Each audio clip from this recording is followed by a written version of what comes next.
Call the May 3rd Common Council meeting to order. Madam Clerk, please call the roll. Mayor Olson. Here. Alderman Hofer. Here. Alderwoman Eichman. Here. Alderwoman Wilhelm. Here. Alderwoman Hanneman. Here. Alderman Barber. Here. Alderman Nelson. Here. We have a quorum. Please rise and join the Pledge of Allegiance. I pledge allegiance to the flag of the United States of America and to the republic for which it stands, one nation, under God, indivisible, with liberty and justice for all.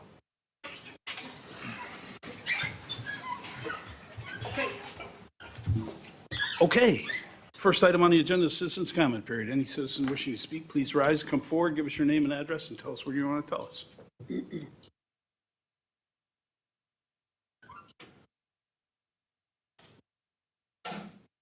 Good evening. Good evening. Joe Holterman at 10882 South 76th Street. First and foremost, I'd like to thank Ed Huffler for taking the time to meet with me last week with my many questions about the city proposal. As I stated to him, it is important to stick to the master plan created in the late 90s and make every effort to preserve the remaining farmland in this area until it is needed for other uses. I would like to comment on several things tonight. First thing being your sewer proposal. Last night, Alderman Wilhelm stated that she read the code and that for projects such as these to be approved by the Common Council, there must be a public need. And the city needs to notify residents of said changes to the original sewer trunk line proposal. It is my belief and the belief of many others that the city wants sewer to the DPW building and using the DOT road project as an excuse to accomplish this task. That kind of mindset should not warrant an immediate need to be paid for in the form of a TIF. I would like the Common Council to consider all available land currently for sale along the Highway 36 corridor and even the old Century Store on Rawson. That whole area currently has both sewer and water, and it still stays undeveloped or vacant. Putting the taxpayers on the hook in the form of a TIF when we are nearing a recession is absolutely ludicrous. I would like to add that when and if Carmex decides to build, they should be on the hook for any sewer needs at that time. They purchased the property knowing the layout of the sewer, therefore should foot the bill to suit their needs. The second thing I'd like to speak about is the Dpw Expansion Proposal. If there is a need for additional services, I'd like the council to consider contracting it out or outsourcing such needs. The process is simple. For example, the trees on the south side of Oakwood Road between 76th Street and 60th Street need trimming desperately because it limits the water flow when you get heavy rains and the road floods. Why not put out a bid package for contractors to bid on? Lowest price gets the job. The contractor is on the hook for all environmental permits and anything related to the project. This would free up the current city workers for surprise projects such as hit road signs or hit traffic lights. Many of these projects could be outsourced, eliminating the need for expansion, buying more equipment, and hiring more employees, thus putting tax money back in their pockets. Lastly, I would like to comment on the new fire department location. I heard many reasons as to why it's needed, and none of those really make any sense. I had heard that its current location was to serve the industrial park in a timely manner, but is rarely needed in that area. Truth is, no one has a crystal ball to look into and to know where the next need will be. You know, the second you move that location, there will undoubtedly be a need in that industrial park. I'd also heard emergency vehicles have to wait too long for the traffic lights on 60th and Ryan to change. Emergency vehicles all have the ability to trip lights by having sensors on the front of their vehicles that trigger a sensor on the traffic light. If this technology is not currently being used, it should be updated by the DOT in conjunction with the fire department. These are not good enough reasons to relocate a rather new fire department at the taxpayer's expense. Thank you for your time. Thank you very much. Anybody else? Mr. Ignashek, good evening. Michael Ignashek Investments, 3132 Ravine Way, Green Bay, Wisconsin. The owner of the property on 112th Street that is up for comprehensive plan designation change. I'd just like to review the facts of that. Last time I was here, apparently some people didn't have all the facts straight. Okay, the comprehensive plan that's been mentioned is over 25 years old. It was designated as recreational property. The only definitive action I've seen the city of Franklin take in those 25 years is to create a park impact fee. They've collected those fees, but for the most part, they haven't spent those fees to the point that you're going to have to return them fairly soon if you don't start moving with it. Some of those fees were for purchasing property. That's what you want to do, then let's do it. Execute your plan. Twice in the last 9 months, Parks has requested permission to discuss properties, buying properties, negotiating on them. Excuse me. Common Council's denied that permission twice in the last 9 months. The plan for this acreage was presented to this council 9 months ago. So you've had 9 months to work on it, think about it, and we haven't made much progress on that. So it's up here again. You've now asked your staff to go back and look at alternatives. Not clear on what that means, but I encourage you to go ahead and do that. The comprehensive plan should be a living document. What people said 25 years ago, does that plan in your future? Did you plan your life 25 years ago and know all the conditions and variables that are out there today? I don't think so. None of us have. So I ask you to either execute the plan or let's update the plans. Okay? So thank you very much for your time. Thank you very much. Anybody else? Anybody else? Okay, see no one else. John, come on, you know better than that. Let's go. Yeah, John Pintek, 10233 West Ryan Road. I think one of the most important things for the council to take in mind is that the Ryan Creek Interceptor was purchased through a Clean Water Fund. Clean Water Fund stated that there was no proposed development. And I don't know if things have gone away with that. I've had the Ryan Creek Interceptor go through my farm, and I'm having the Waukesha return line going through the front of my farm. Both use eminent domain. And I couldn't understand the reasoning why the Waukesha water line didn't go into the Ryan Creek Interceptor. I mean, I'm baffled by it.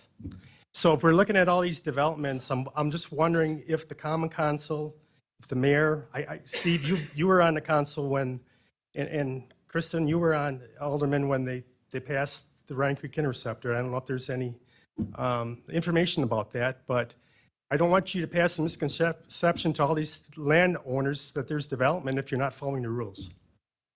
That's all I got to say. Thank you, John. Anybody else? Ms. Davis, good evening. Good evening. Debbie Davis, 9460 South 96th Street, Franklin, Wisconsin. And I listened to the meeting last night. I really appreciate everything all the people and the mayor had to say. I'd like to speak on two issues if I have time. One is on the comprehensive plan and the UDO. So I think what I heard is that we are moving closer to an authentic redoing of the comprehensive plan.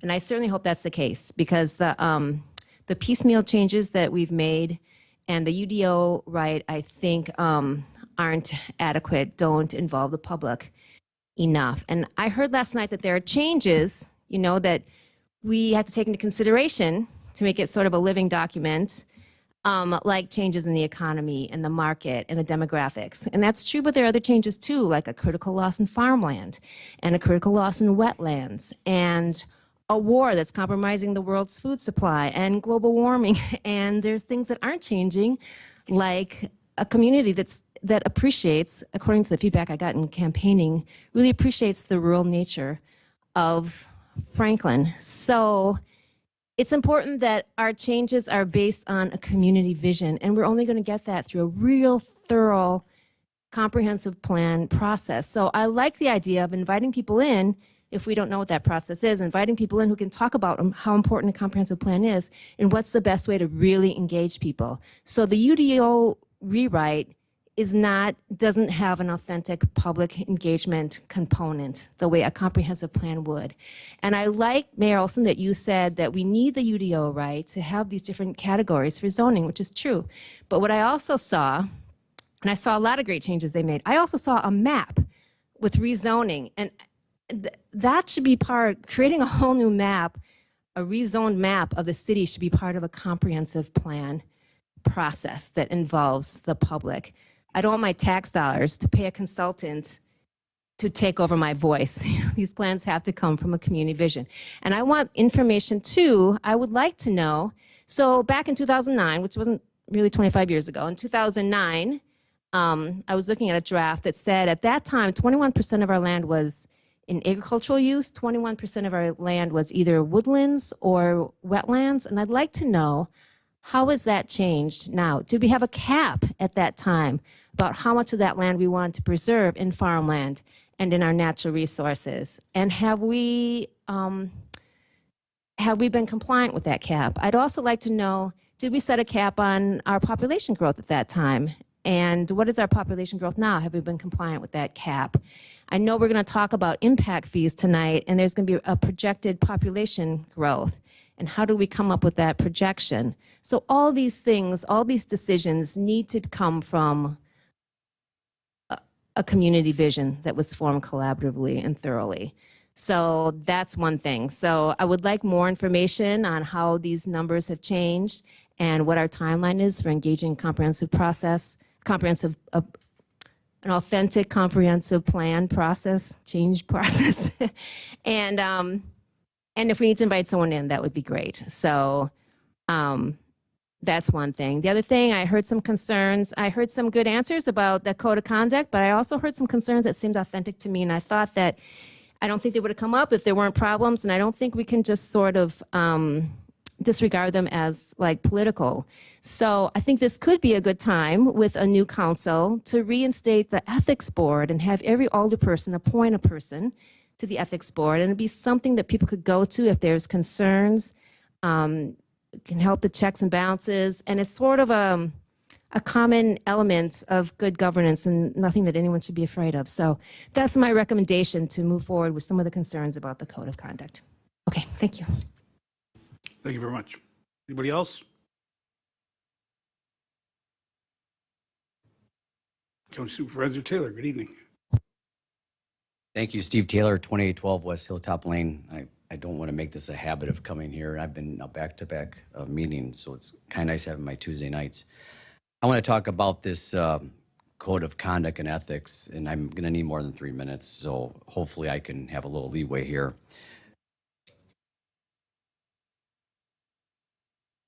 So, well, first off, if I was here in that chair, I would have never supported this. I would have never signed it, and I doubt it would have passed. Okay. When I got elected in 2008, I went off of my experience when I was an alderman in La Crosse when I got elected when I was 21. And back then, if there was an issue in my district or issue, I picked up the phone, I called a department head, and I worked with them. And if I needed the mayor, I got the mayor involved. But I never went through the mayor, ever. So when I got elected here, that's what I did. I can't think of the number of times I worked with Ron Romice on drainage issues or Jack Bennett. I never went through Mark Liberta. I never went through Tom Taylor. I never went through Steve Olson. I've never worked with Peggy. I've heard nothing but great things about her, but I've never had to go through someone else to talk to staff. And to me, there's just this layer that has been, or like red tape that's put in between you and your constituents, you and getting things done. This document, and it kind of slipped through the cracks. I wasn't paying attention. I was doing my own thing, or else I would have came down here when you guys had it before you. You should be, when I read it, and I've talked to a number of you, there's concerns. Can I go on social media and talk about something I disagree with that the city's doing? Well, let me tell you, back in, 2012, you have a good memory too, right, Steve? When the city decided, the Common Council on a 3-3 tie, and Tom Taylor broke the tie, we took the garbage pickup off of the tax roll and put it as a fee.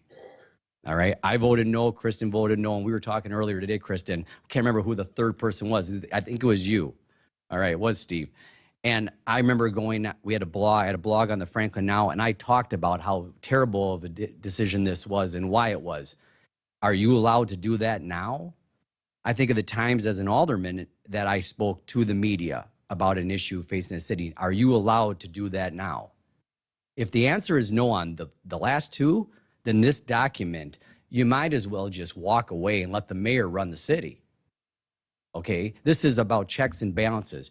And if anybody knows my track record and my background, I got tossed out of office 4 years ago for the county because I went against Chris Abley because of his continued control, wanting more power in the executive branch. Right now, the county board is pushing against David Crowley on a few things because he wants to have more authority. He wants to use the pandemic and emergency powers to continue to make decisions. Last Friday, I had Robin Voss in Franklin, in Blend, having coffee, and he said to me, I'm never going to be governor. Why on earth would I want to have the governor have more power than he has now? And so, Mayor, when I see things like this, you have to go through staff, that you have to go through you, the way it appears, why are you up there representing? I mean, you're not able to do your job. I mean, I understand personalities. I understand you don't want to attack department heads. I get that. But I've been harsh before when they work for the taxpayers. All right, all the employees work for the taxpayers. So if there are hard questions to be asked, sometimes they need to be asked in public. But I think of all the work that I did and many of you done, be able to pick up the phone and not have to go through someone else. So I hope that I don't have the answer. This document's here. Never would sign it. Michelle, don't sign it. All right, do not sign this. And I really think you need to take a look at whether or not you want to have this extra layer in between you and getting the job done for your constituents. And so to prove a point, and there is something in here regarding the mayor and his having to, speaking on the mayor's role in representing the city. So can an alderman work with a different government agency? Can they call other elected officials and speak to them? If they can, great. If they're not allowed to, then the mayor cannot email me asking me to work on different projects. I know we want to work on, or you at least want to work on getting some county land for the business park on Oakwood Road. So I'm going to set my own policy tonight. If this document is still in place the way it is, that if you want me to do something on behalf of the city of Franklin, I want the common council to vote on it first. So if you want me to try to work with county staff, the county board, the county executive to do a land swap, I want to have this body sign off on it in advance. You're allowed to pick up the phone or to send emails to county department heads. Am I allowed to then call city department heads and ask them to work with me? Can aldermen call county department heads? Can supervisors? I mean, like, this is I think a document that is really tying the hands. I don't like it at all. So just so you know, there's an issue regarding the business park. The mayor wants me to work on this. If you guys want to do it, then put on a resolution directing that to get done. You want garbage picked up? Why are you reaching out to department heads? I'll answer that very simply. It's my job. As the mayor of the city and representative of 36,000, it's my job. These are the policymakers.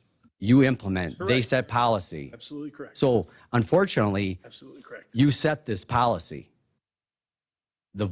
You voted for this document, which tied your hands. I encourage you to undo this because it seemed to work before. The city seemed to be moving forward, developing, but this document now, from feedback I've gotten, is not working. And take a look at the last 2 years. Look at this last election. The lack of transparency. There's a lack of distrust in this community.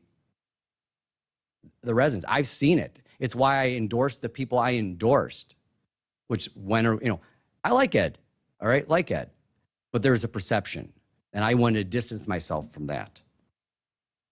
So this document does not, I mean, I don't think the general public cares for this from what I've heard, but you guys adopted. So I'm going to quit rambling. I look forward to that resolution so we can do a land swap, which is going to not be easy, but I'll work on it if I have the council's say so. Thank you very much. Anybody else? Anyone else? With that, I will close the citizens' comment period. We move on to mayoral announcements. Well, given the conversation and the setups here, I'm still going to do this. Intergovernmental Cooperation Council, 19 mayors and village presidents and county executive are meeting at the police station on Monday at 1 o'clock. You're invited to come and observe. I'm a nasty guy. You're invited to come and observe. And you can also have some pizza. That's also the executive council of MMSD. So you're all welcome. 1 o'clock Monday. Next item is approval of the regular meeting minutes of the Common Council agenda of April 19th. Any additions or corrections? There is an amended copy at your desk.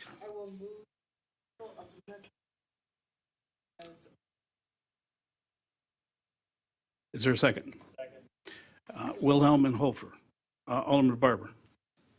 Clarity, I guess I don't understand what the language shift was. I know what the language shift was, but what is the difference, or why would that?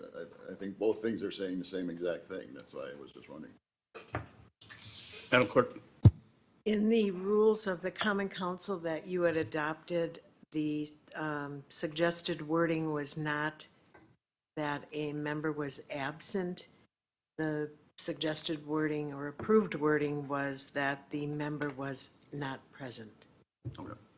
So it's just a wording issue? It's a wording issue, and if you recall, I think you talked about it for, not you personally, but as a body, for several meetings, and that was the wording that you, as a body, agreed on. On the motion as amended, all those in favor, well, the motion wasn't amended, but on the amended minutes, all those in favor signify by saying aye. Aye. Any opposed? Motion carries. Organizational business, Alderman Hofer moves Peter Jankowski to Board of Review. Is there a second? Seconded by Alderman Eichmann. All those in favor, Madam Clerk? Yes. Alderman Hofer. Aye.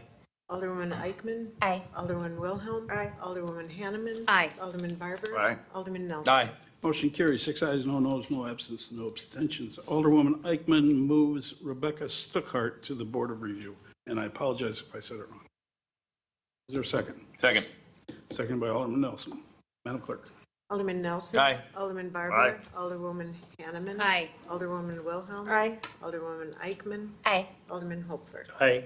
Motion carries. 6 ayes, no noes, no absence, no abstentions.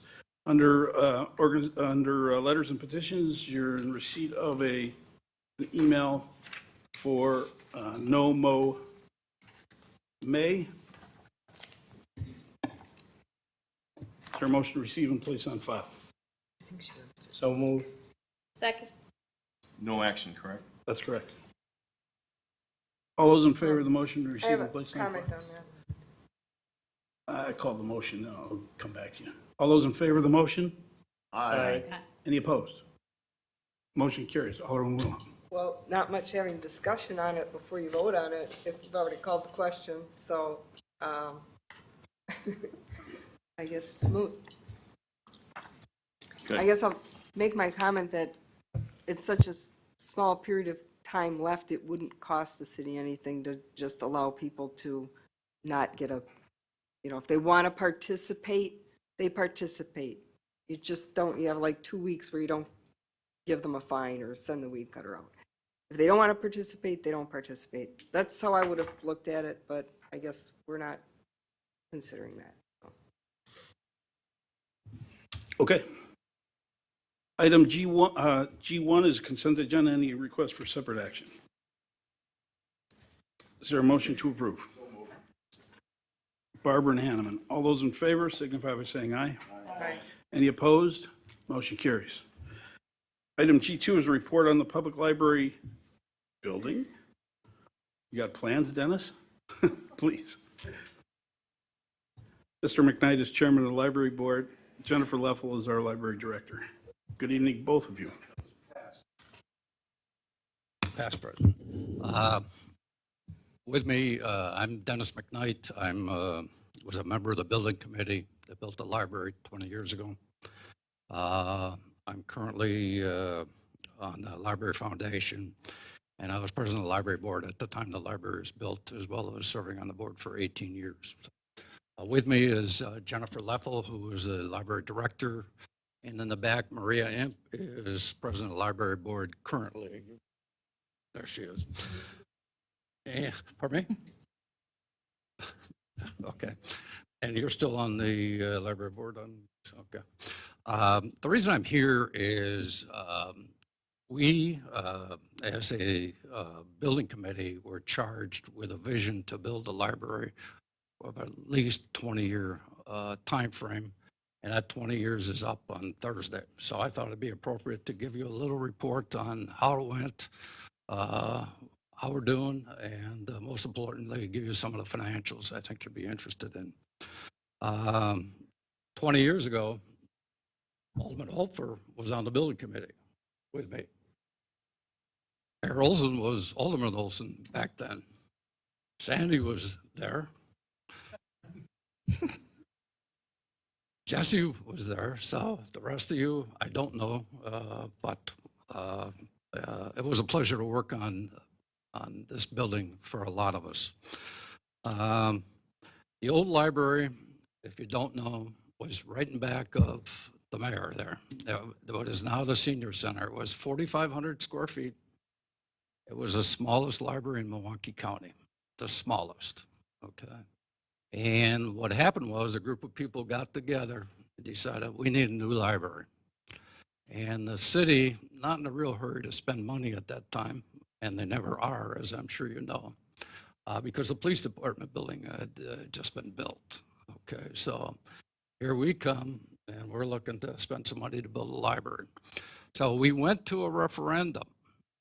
And for those of you that don't know, there was a referendum, and the wording was, should the city build a new library on a city-owned site at a price not to exceed $5.8 million. And I remember Alderman Bergman asking me for exactly what the wording should be, and I was sitting out there in the audience, and I dreamt it up on the spot, and he liked it a lot because I'm sure he was thinking, boy, that's never going to pass. So at any rate, it did pass, and 62% of the people roughly voted in favor of the referendum. And what we found is there's a big community of people that use this library, and it's a wonderful addition to the city. That building committee was chaired by Paul Prentice. A lot of you remember him. I talked to Paul last week, and he's out in North Carolina. He said to make sure I say hello to Ed and Steve and the city attorney and Sandy.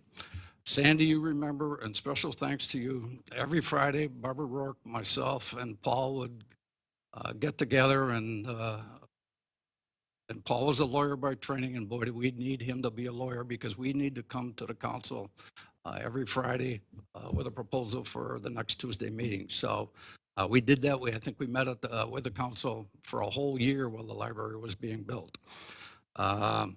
Milwaukee Magazine has recently topped it, mentioned it as one of the top 30 spots on the south side of Milwaukee. One of the interesting things about the library, it's one of the positive things that the city spends money on for the citizens. It serves the very young, the very old, the rich, and the poor. So everybody has a chance to use this facility. E-books have had some impact, but it's not really been a game changer. People still read books. They come in, and they use the library for many, many different things. I'm going to ask Jennifer to just speak about some of those activities that we use it for. Well, I think in my last presentation in front of the Common Council, I did mention a lot of the story times, the children's programs, the book clubs. But I wanted to kind of emphasize the times that we partner with our city, other city departments to host programs. A few that come to mind are National Night Out with the police department, Trunk or Treat with the health department. We are the Arbor Day celebration coming up with the Environmental Commission. We Pre-pandemic, we hosted Games with a Cop with the police department, which was a chance on a no school day for kids to come in and play board games with our Franklin police officers. And it was a great relationship building activity, and I hope that will continue next year. So it's a hop in place. Our meeting rooms are always being used. Sometimes it's a challenge finding open spots. So it's a facility that is very well appreciated and very well used by the community. Thank you. I noticed I missed just a couple of things. We did have, just like right now, we did have when we first started building, I don't know if everyone remembers this, but it seemed like it rained every day, and we had soil issues. We had to come and get them alleviated. I do want to mention one person on the building committee that's here tonight as well. Scott Finnis is back there. And Scott was invaluable member of the library board, probably in addition to Paul, the most important member. He worked on the Mayor building, and he was, I used to play a lot of sports with Ron Wambach, the city attorney. And I said to Ron, I says, Ron, who am I going to get to be on this building committee? I says, who do you know? And he said, well, Don York. You got to, call Don York. He's the perfect guy. And for those of you that remember Don, he was just a terrific gentleman. And Don said, I'll give you a name. You got to get this guy, Scott Finnis. He knows everything. He was on the mayor building committee. And he truly does know everything. So if you ever build another building in Franklin, and I know you're building one, he might be a guy to get involved. I don't know if he wants to get involved. I probably shouldn't bring that up. But he was just terrific. And he actually, about halfway through this project, if you believe it, he said, we don't have a sign. We never allocated some money for the sign.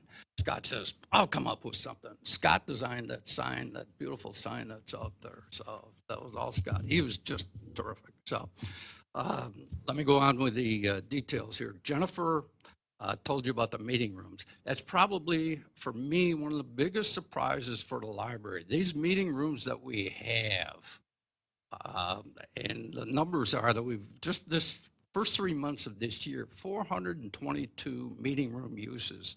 So I swear every condo association in the city of Milwaukee meets in the library. There is touring that's going on. These meeting rooms are used. It's become the community meeting place for the city. It really has. And heck, you guys even use it for a overflow common council meeting site at times too. So we also are trying to partner with businesses. I think this is one thing that you can sell to businesses when they come in. We have Gale online courses that are 8 weeks. I went around to everybody in the business park, every business about 4 or 5 years ago. And I said, we have this on our site. It's an 8-week course. It's free. And you can do Excel, Windows, accounting, finance. All those things are available online. They can take a course. So if you need to find the information on that, Jennifer can give you it. It's on our website. We also have something called Udemy Business, which is another 10,000 online courses. It's not an 8-week program, but they're online courses. They're not timed like the other one. And all you need is a county library card. That's all you need to access this stuff. The library currently as constructed is 38,500 square feet. About 3,500 is the Phaedra room, okay? Oak Creek built 50,000 square feet with no conference room like the Phaedra room. And that was about 6 years ago. So just to give you a comparison, same size cities, that's what you're up against. Do we need anything right now? Probably not. However, if you ever need expansion, Scott will tell you that it was designed so that the building could be expanded to the north and to the west. In other words, to the left of the fireplace. That's where it would go. That's the first place you should look. And there's quite a bit of room out there as well. So I would imagine it'd be something like maybe 2 stories, but who knows? But that's the area you want to look if and when that time ever comes. So let's talk about money. And I know that's the biggest thing to talk about whenever you come to a council meeting. I used to come every month when we were building a library, so I know. So that referendum was $5.8 million. The final cost, it was under $5.5 million, $300,000 under budget that the city never spent.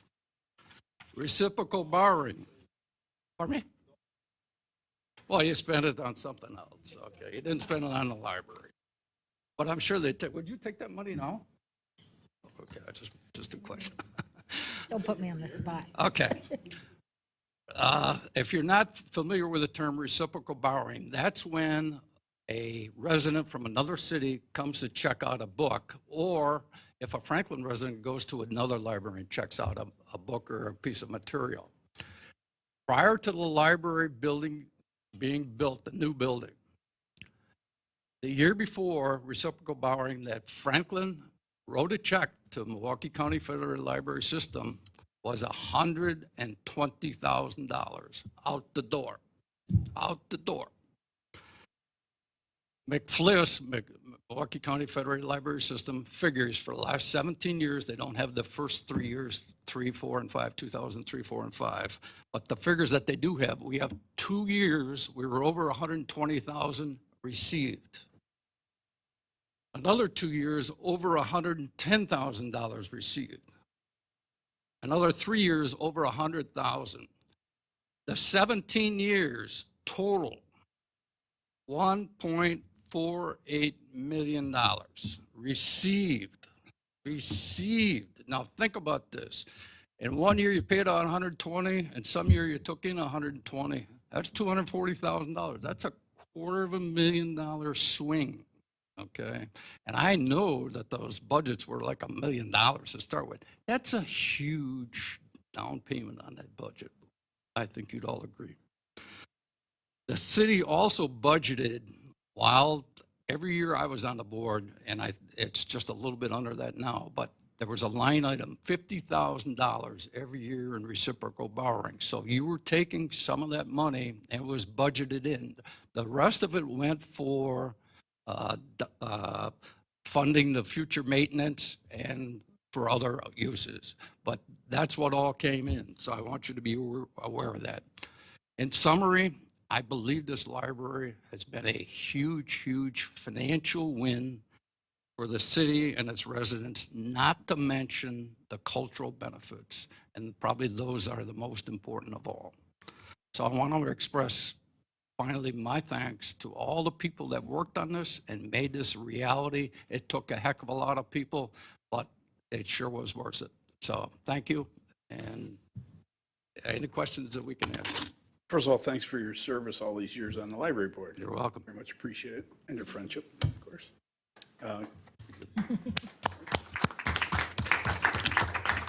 Questions, comments? Listen, Dennis.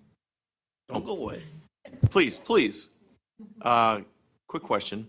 So there's a lot of Franklin lore that goes about the city on different things. And one of the stories that I've heard and from different people, and it's remained accurate, is how did the Phaedra Room get sponsored and named? Okay, you want to? And then if it's a boring rendition, I'll tell you what I heard. Well, I don't know what you heard, but I was there. My background, I was in the investment business. So I was kind of the go-to money raiser guy, if you will, okay? So we were told, and I don't know who told me this, but Mrs. Phaedra was looking to build a little fountain somewhere around City Hall. And that's not what somebody wanted at City Hall. They suggested that she maybe get a hold of the library. Well, I never wait for anybody to get a hold of us. So I reached out to her. Okay. And long story short, she came in, and I'll never forget it. I mean, she had on shorts and a top with food all over it. I'm going, wow, this lady's gonna give us money. It was incredible. But it was, she had an attorney that represented her, and she made a big donation to the Library Foundation. So that's what happened. As Paul Harvey used to say, the rest of the story is what I heard part of that, but that she came in and actually wrote a check for 250 grand on the No, spot. that did not happen. But see, that's more fun though. That's That the is fun that is part. not true. Cigarette in hand and a checkbook in hand, put it down. But I will tell you this, the grand opening was on a Sunday. Okay, but we had a little VIP party on a Friday night. The Fedro family, the kids, went to the rafters. Shall we say that they arrived fully full of beverage? How was that? And I made an introduction. I said, we'd like to thank the Fedro family. And she said, Yahoo, Teddy! And it kind of went downhill from there. So that's the other story. So I thought you'd enjoy that little tidbit.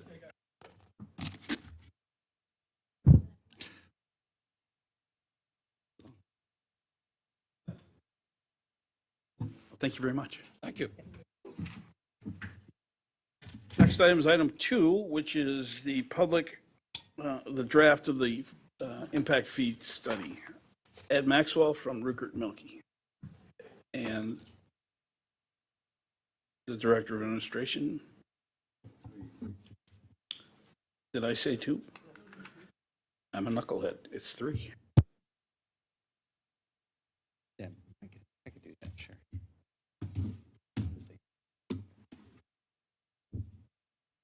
Yep, I can just get us started. We have been talking about impact fees for basically as long as I've been here, and we had a lot of work to go through to get to where we're at today. So what we have for you today is a presentation.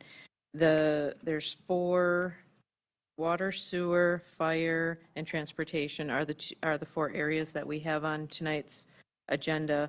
The water one being, I'm just going to say maybe the most critical at this point, that those water impact fees were implemented back in 2002 with a 2000 to 2020 planning period. That period is now over. So it is very important for us to be looking at that, as well as all of the other ones due to changes in projects. The sanitary sewer facilities last done in 2013. Fire and EMS and transportation were done in 2020. However, as you're going to hear from Mr. Maxwell, it has changed. The projects have changed, and there's a lot of new information. So what I'll do is I'll turn it over, and we can get started with the presentation. And certainly, if you have any questions, let us know. Thank you. What's that? Is this better? Okay. Thanks for having me here. I'm Ed Maxwell, economic consultant with Rupert Milkie. For Franklin, I handled the most recent update to impact fees in 2020, and I've done some financial analysis regarding the water utility as well. For tonight, what I'd like to do is go through some real basic facts about impact fees in general, and then get into the particulars on Franklin, including the proposed fees in the study, and then wrap up with next steps. And please feel free to ask questions as I'm going through. I'd like to start with some foundational understanding of what impact fees are and what they can and cannot do. Some of you were here when I presented last time, but it's been 2 years and some of you are new, so I want to make sure we're all on the same page with these. I won't talk through everything that's in the statutes or in the study, but I want to hit the highlights and make sure everybody gets those points. So impact fees, what they are, they're charges paid to cover infrastructure to serve new growth. The impact fees pay for facilities to serve any kind of new development that's eligible for impact fees. And these fees were created by the legislature as a way to enact the principle that growth pays for growth. Now, there are some things that the statutes specifically call out that they can't cover. They can't pay for any operating costs. They can't pay for vehicles. They also can't pay for replacements or repairs of existing facilities. They also can't pay for putting in brand new facilities to serve existing residents. Those are called existing deficiencies. And they also can't pay for more than what you need for new growth in the forecast period. That's sometimes referred to as excess capacity. In terms of who you can charge anyone who's likely to benefit from the services and who caused the need for the services. So for instance, for a new fire station, you can charge new homes, industries, and businesses. But for libraries and parks, you could only charge new residences. Now, all the fees we're discussing tonight are assessed to all three areas: homes, industries, and businesses. So the statutes spell out what you need in a study to charge these fees. These include defining the service area, having a growth forecast, a facilities inventory, service standards, and future projects for new growth. These all go into a study. And how they interact determines how much can actually be paid for by impact fees. The service area, that generally refers to the whole municipality. One exception in the case of Franklin is the sewer impact fees. Those refer just to the southwest area of the city, where most of the need is. The forecast determines how much new growth you'll have, and the facilities inventory takes a look at what you have to meet the existing population's needs. The service standards determine the facilities needed to serve a given population. They determine whether your current facilities meet your current population's needs or whether you do have existing deficiencies. They're typically based on industry recognized sources. And the last piece is identifying future projects for new growth and identifying the costs associated with those projects. Ultimately, we take lots of numbers from all those bullet points and put them in a spreadsheet to calculate what the impact fees should be for each category. And as part of state statutes, you also need to take a look at housing affordability as well, which is in the study. The study is also a way to fulfill a relatively new requirement, which is that you have to provide people who pay impact fees with an explanation of what they're paying for. So you can provide them with a copy of the study as a way to satisfy that statutory requirement as well. And also to change impact fees or impose new impact fees, you do have to make the report available to the public, issue a Class 1 notice, have a public hearing, gather public comments, and then decide whether to pass those fees.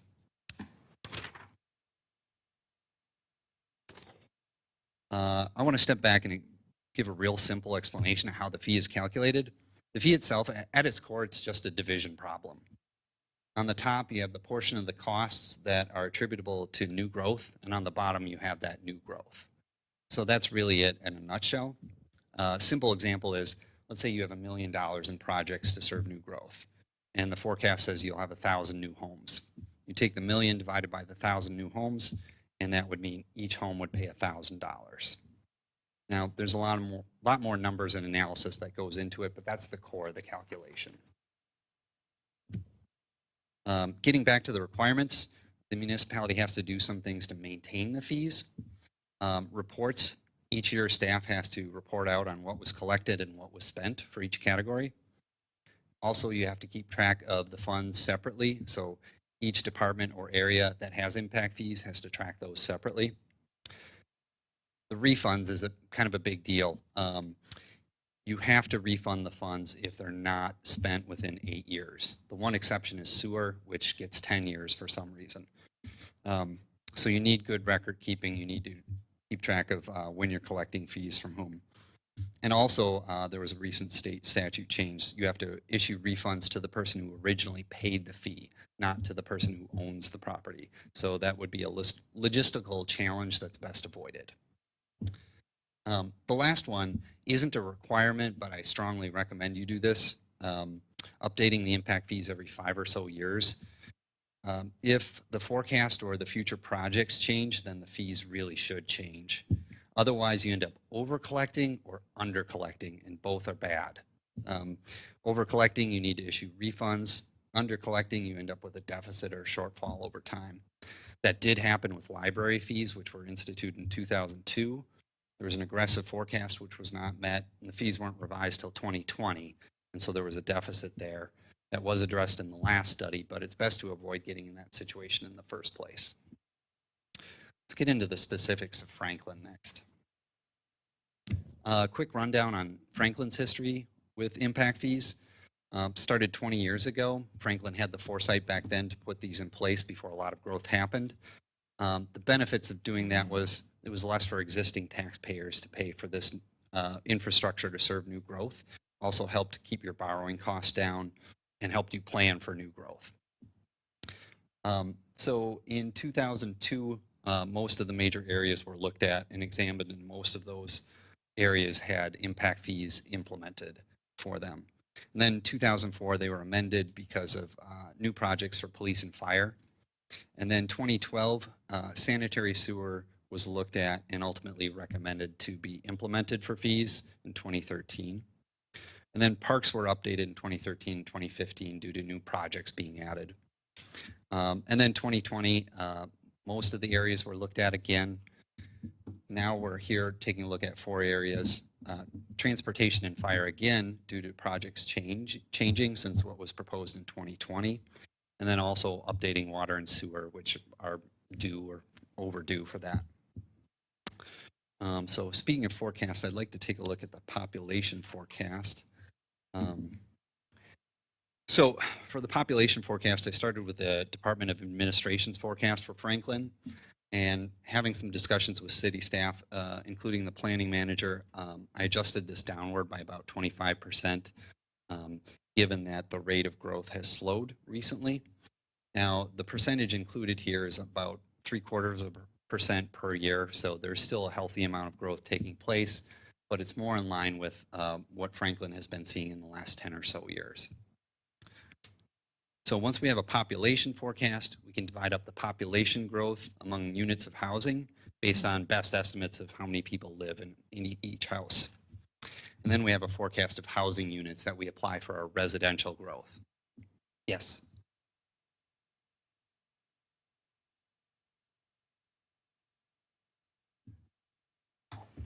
First, Mr. Maxwell, it's great to see you again. Oh, thank you. I was here when you were here before, and I've been anticipating this impact fee study coming back simply because, you know, we had talked about the one issue, and that was the transportation. So I was really looking forward to that. But my question is on the growth forecast. Since does it consider the most recent census population? Because it didn't say that in it. Great question. Yes, it is based on the most recent census data. So 2020 has been updated. And then with this evening's new trunk sewer that we're probably going to adopt, opening up new areas in the city, and that was not approved at the time of your study, could that change the forecast? And was that something we maybe need to discuss a little more tonight, or? It's potentially, it could change, but since this is so long range, 20 years, it's hard to account for changes within the next year or two. So we try to take a long range view whenever we shape the population forecast.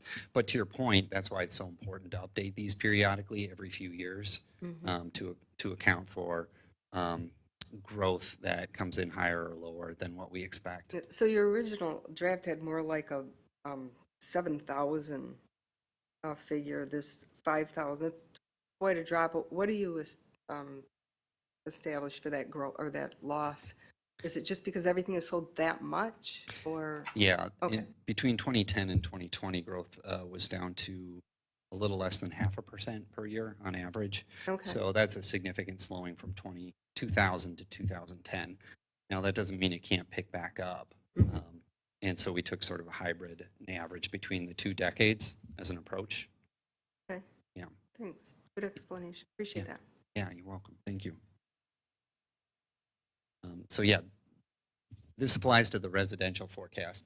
And what we use to split the cost between residential, commercial, and industrial, we take a look at the land use forecast. And this comes to us from the Southeast Wisconsin Regional Planning Commission, also known as Sewer PAC. So we take a look at the 3 main areas that are eligible for impact fee assessment, and then based on that forecast, split up the fees accordingly. So for instance, residential will get 66% of the fees and so forth. So next I'd like to show you the updated fees for each of the 4 fee areas, and we'll also compare them to the current fees. And just a heads up, you don't have to make a decision on these fees tonight, You actually have to wait until after the public hearing until you can make a decision on them. But please feel free to ask questions as we're going through to make sure you understand them. So let's start with transportation, which sees the biggest changes by far. So on this slide, you have your projects on your left, estimated project cost in the middle, new growth share, and then on the final column is new growth cost, which is what can be charged for impact fees. So let's talk through briefly the new projects that staff has recommended to be included for new growth. The DPW main facility expansion, one thing to explain about the estimated cost in there is that that cost excludes costs for existing deficiencies because they cannot be recovered from impact fees. So things like repairs and remodeling of existing space. That's why that total may look different from what you've seen in prior presentations. Now the 34%, the new growth share, that reflects only the portion of the project that will benefit the growth in the forecast period. So you take that 34%, multiply it by the 13.7 million, that gives you the new growth cost of 4.7 million. The projects underneath that, different sections of 112th Street, those are roadway expansions. And based on the standard we have, most of that would benefit new growth. And so most of those costs would be incorporated into impact fees. The next line is just the debt on prior projects that were eligible for impact fees from the 2002 study that were executed on. The very last line, the existing transportation fund balance, is what the city has collected and hasn't spent yet. So that amount is subtracted from the amounts above. That gives us our total of approximately 15 million at the bottom. So when we apply the forecast that I showed you earlier, we can get to the actual proposed fees themselves, which is on this page. Well, one of the reasons why I was so excited to finally see this come back was that, you know, the council had made that motion for me to work with you on including a couple things. One of them was, well, the Mar Woods one was one issue that was in the last thing that probably really couldn't be dealt with if it was already approved in that one. The other one was the transportation fees for Marquette Avenue. And I don't think there's any, maybe two people left up here when that council motion was made. And I know that this has been sitting around on staff's desk for quite some time, almost coming up on 2 years. And your draft had that in there. The finance officer had told me that it was included. I was anticipating this very much so, because there was a lot of discussion on how we're going to pay for Marquette Avenue. Now, when this came to council, it's not here. So can you speak to, you know, why Marquette Avenue is not here? Because that was a council motion that was voted on by 6 people, and now I'm not seeing it. So in my conversations with city staff, my understanding was that there was other funding mechanisms that were determined to fund that. I'd have to dig into my notes on that one, but the projects that are here were the ones that were indicated to be the highest priority for new growth, and that's why these ones were included.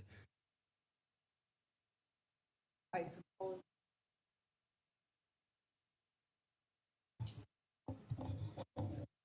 I guess my, you know, and I guess I'm not real sure where to go with this, but I think when we have a council motion, it becomes a legislative action, and removal of that should be a legislative action.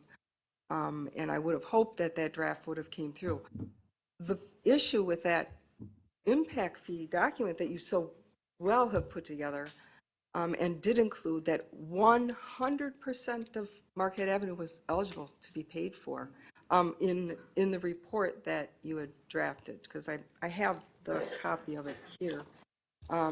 Marquette Avenue extension lengthens Marquette Avenue from its current western terminus 49th to 51st Street. The extension will allow through traffic from 46th to 51st Street via Marquette Avenue. It will enhance access to the new Oak Ridge subdivision and Pleasant View subdivision. The standard use is allowing or increasing through traffic. Since this project will permit through traffic that would not otherwise exist, the whole project qualifies for impact fees. And to me, I was so excited when I saw that.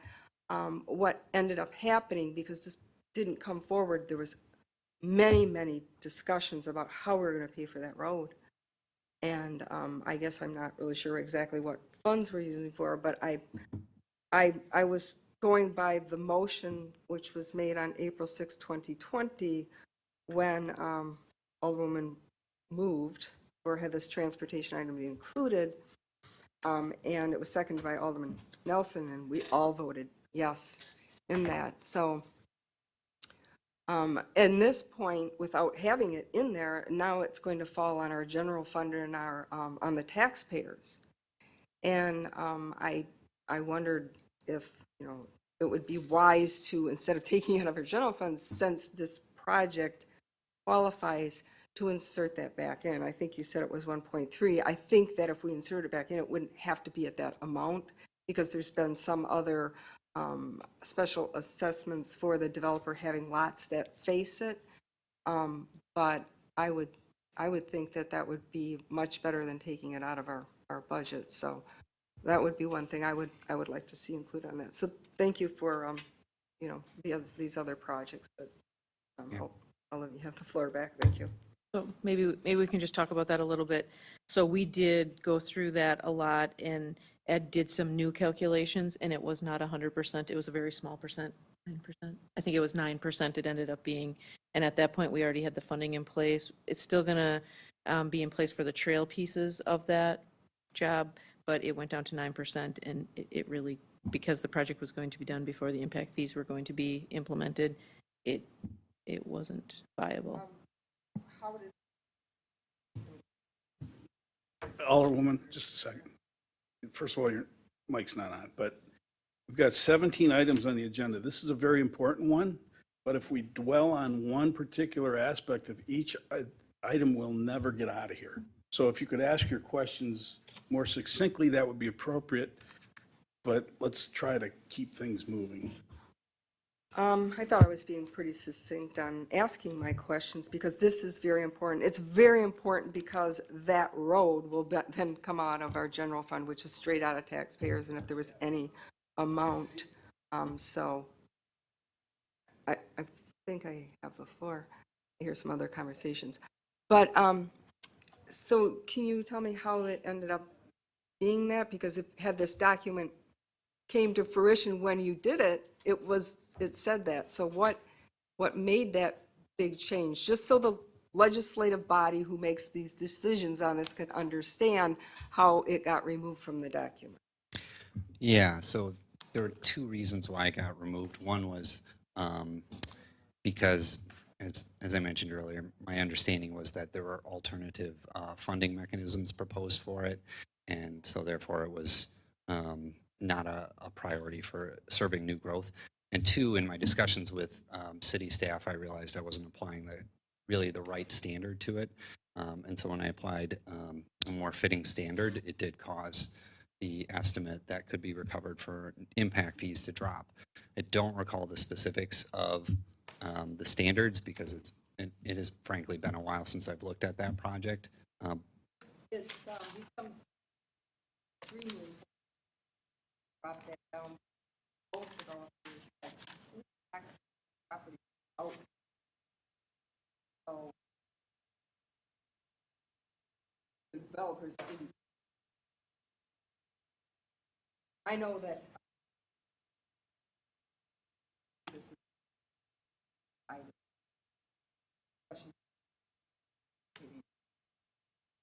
I feel it's important because I just worked hard Friday that, and we pounded that for years, saying we have the money to fund it. It would have been really council had your right and to have an explanation.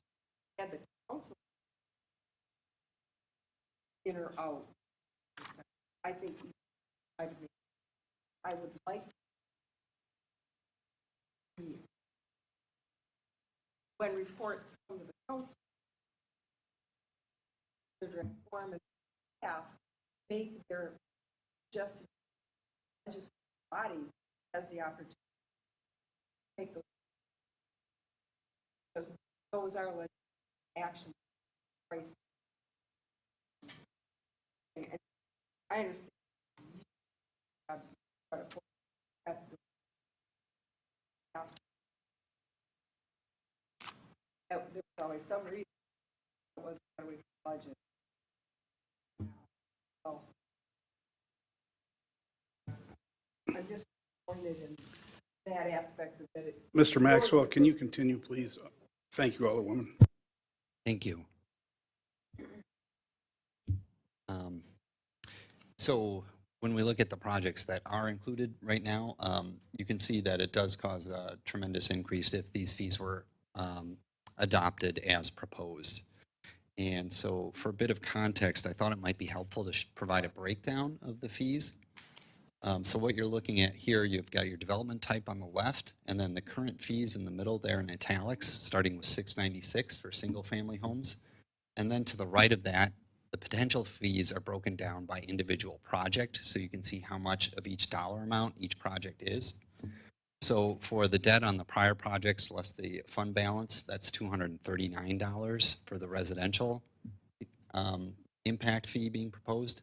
The DPW facility expansion is approximately $1,500, and then same thing for each of the 112th Street segments. So that totals $4,602 for your residential impact fee. Just so you're aware, you can approve less than what's in the study if you so desire. But again, you wouldn't need to decide that until after the hearing. But I do want you to be aware of that as an option. It is a policy decision. If you approve something that's less than what's in the study, that does mean more dollars have to come from existing taxpayers for that project, however. Excuse me one second, Ed. If the council would so like to have a different way to look at it, turn to page 34 of your packet. It gives you the proposed fees on top of the existing and the gross change by group. Thanks, Ed. Welcome. So I want to show you sewer fees next. And this is a condensed view of what's in the study that lists out all the trunks. This study shows all the trunks that are needed to service new growth in the Southwest. And it shows the total cost to be recovered with impact fees, which is the number on the far right, that 12.8 million. And that number has come down since the prior study because several trunks have either been completed or because of developer actions are no longer needed. So to show you how that gets split up, sewer fees are handled differently from the transportation fees. These are assessed based on equivalent meters. So in other words, whatever meter size a building gets determines how much they pay for sewer service for the impact fees. And so in the table here, you have your 12.8 million from the other table, less the existing funding balance of about 300,000 gets us to 12.5 million that needs to be recovered ultimately through the impact fees. Then we have a forecast for equivalent meters of almost 3,500. So we take that 12.5 million divided by the 3,500, and that gets us to a fee per equivalent meter. And that fee ended up being just a slight increase over the current fee of approximately 3%. That's because some projects were completed, but the forecast for equivalent meters fell. So it was almost a wash. Yes. On the sewer system facility on page, it's 12 or 48, depending on which, what you have.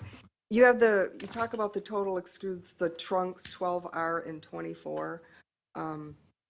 We had some discussions last night about the sewer trunk lines and changing the current master sewer plan for that.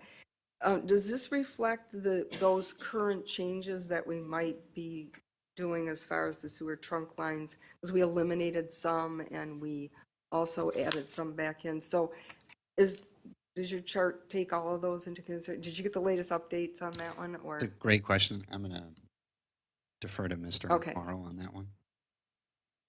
But if you recall last night, the trunk 14 is the one that we're eliminating. So trunk 14 is shown as $0 in this chart. Okay.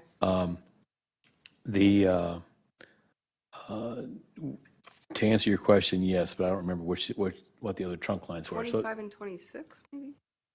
Okay, I assume so. on 92nd Street, whatever trunk line that was, those costs did get added to that one. Math is in here. I just want to make sure we get you all the funding when you get the correct ones in here. So you can finalize that before the hearing, make sure it's, Sure. you know, but, okay, thanks. I appreciate that. Thank you. Anything else on sewer? Okay. So talking about water fees, this shows the projects, their cost, and percent attributable to new growth. So here we have 3 storage tanks listed, 1 on Putes Road and 2 on Lovers Lane. And that is based on the most recent water system study recommending these be put in place. Oversizing, that's just making sure new mains are built to account for new growth or sized properly. So by definition, all of that is new growth. Building expansion, that did happen a couple of years ago, but part of it was to accommodate new growth. So that share of the cost is captured here. Yes. On the section where it talks about the water study, it says a new water study. Well, there's a lot of complaints about our 2009 master plan not being new. Can we just say a study? Because it's not really a new study. So it's been around for a long time. But then when I was reading the water study, they had stage 2 was going to be the 2 Putes Road tanks. There's already one there. And then the next tank, we kind of skipped that. We didn't do it this time. So now you're including that next tower, correct? And then is the amount here for 7 million, does that include the transmission lines or is that just the tower?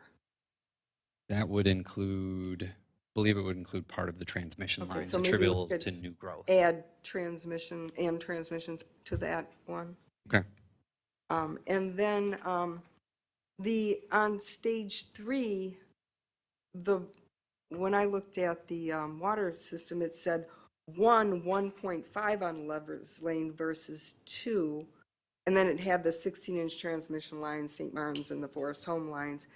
So was there a different selection somehow that we went from 1? And I bring this up because I know if we use the one where we take the Drexel one out, much of the impact fees won't count because that's just replacing the Drexel. It's a great point. And so I'm wondering if that's our best financial option or not, or if we just maybe put in, you know, the 2 and leave Drexel there and put in the new one. So Yeah, so my understanding is putting up the 2 larger tanks then that would have a capacity of 2 million gallons instead of the original proposal of having just 1 large tank at Lovers Lane of 1.5 million gallons. Taking the tower out of Drexel Lane allows the city to avoid some very costly rehabilitation and maintenance upkeep on that. Is so that there's correct? an offset of the loss of impact fees, but the maintenance makes up for it, basically, or the lack of maintenance. Correct, yes. Yeah, Okay. it ends up saving the city money. Yeah, that makes sense. Okay. Good explanation on that one as well. Thank you. Yeah, thank you. So the total we see here, the 12.8 million in the bottom right, that carries over here, and that's at the top line of table 25. You subtract the existing water fund balance of close to 3 million, and you get 9.9 million that you need to recover. And so you divide that by the number of equivalent meters, which is slightly higher than the sewer number, you'll notice, because that includes the whole city, not just the southwest region. And then we get our fee per equivalent meter, which is a slight decrease because several projects have been completed since the prior study, partially offset with a decline in the forecast in equivalent meters. When we went back and forth on that and didn't include it until it's a certainty. That was the discussion we had. But they're also Drexel. Anyway. Well, that's another discussion is how much would be. It will, yeah, it will be included. It's just to what degree. Yeah, and I don't think we have enough details on the cost yet to even say for sure. If we don't, them or use them even after we adopt the document at public hearing? Do we have to amend that? So the idea, the idea would be, we're going to be reviewing these fees much more regularly than they've been done in the past. So whenever a project changes substantially to affect these impact fees, because there is some interchangeability allowed with the projects that we include in our study. However, we want to make sure if we have substantial changes that we do update the fees at that time. So Well, that would be the plan. one of the things I'm well aware of is the Public Service Commission is waiting on this document. They want, as part of their approval process, they need the new impact fee study updated. So. I'm not sure where that came from. It's in the report. We haven't been asked for that, but the reason we're doing the water fees right now is because the planning period is over for the last water fees we established. Right, and it also says they want an updated one. But regardless of that, I wondered if it was, how important it would be for them to see that in our water study or not, if that's going to cause any problems. We would definitely want it in our study at the time we would go to the PSC, right? So all those local decisions that get made, that would be part of that. And we'll be updated on that as a council, yeah. Okay. Let's try to move on, Ed, please. Okay. These are really important questions because the council kind of needs to Alderwoman, know we've where heard we're that. headed. Can we move on? And then you can ask your questions as we move forward. We don't need to rehash everything. Mr. Maxwell. So the last area we're going to take a look at is fire impact fees. And fire impact fees are being revisited because the project has changed considerably. Before, we were simply talking about adding a new fire station. Now we're talking about replacing a fire station number 2 and putting it in the southwest and scaling it up to be quite a bit bigger. So in the last study, we had a much smaller project cost of $2.2 million, but a larger part of that project was eligible for impact fees, $1.4 million. Why did that amount go down to what you're seeing on the right-hand side, $1 million? Well, that's due to 2 reasons. One is lowering the population forecast. That pushes more of the benefit out beyond the forecast period, so less cost can be recovered. The other part is more of the project is assigned to existing deficiency, since part of the project is replacing an existing fire station. So let's take a look at what that does to the fees. You can see that would actually cause a reduction in the fire impact fees, changing that, both the project and the forecast.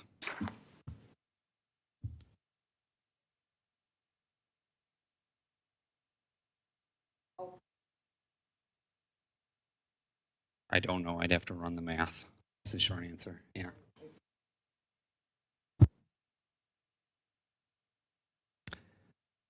Perhaps you'd also have to look at operating costs, what the impact would be there. So.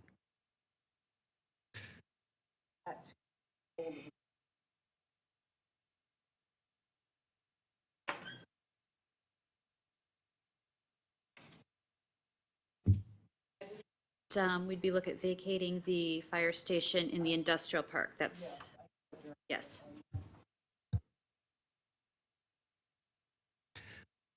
The next thing I'd like to do is show you a comparison with some nearby communities. I include these because people always ask for them, but professionally I don't put a huge amount of stock in them because just simply comparing impact fees doesn't capture all the different ways developers are assessed. But here they are. So your current fees are in the upper left, about $10,400 in total. Upper right is the proposed fees, which is a little over $14,000. And you can see Muskego beneath that with 4,000, Oak Creek approximately 4,000 beneath that.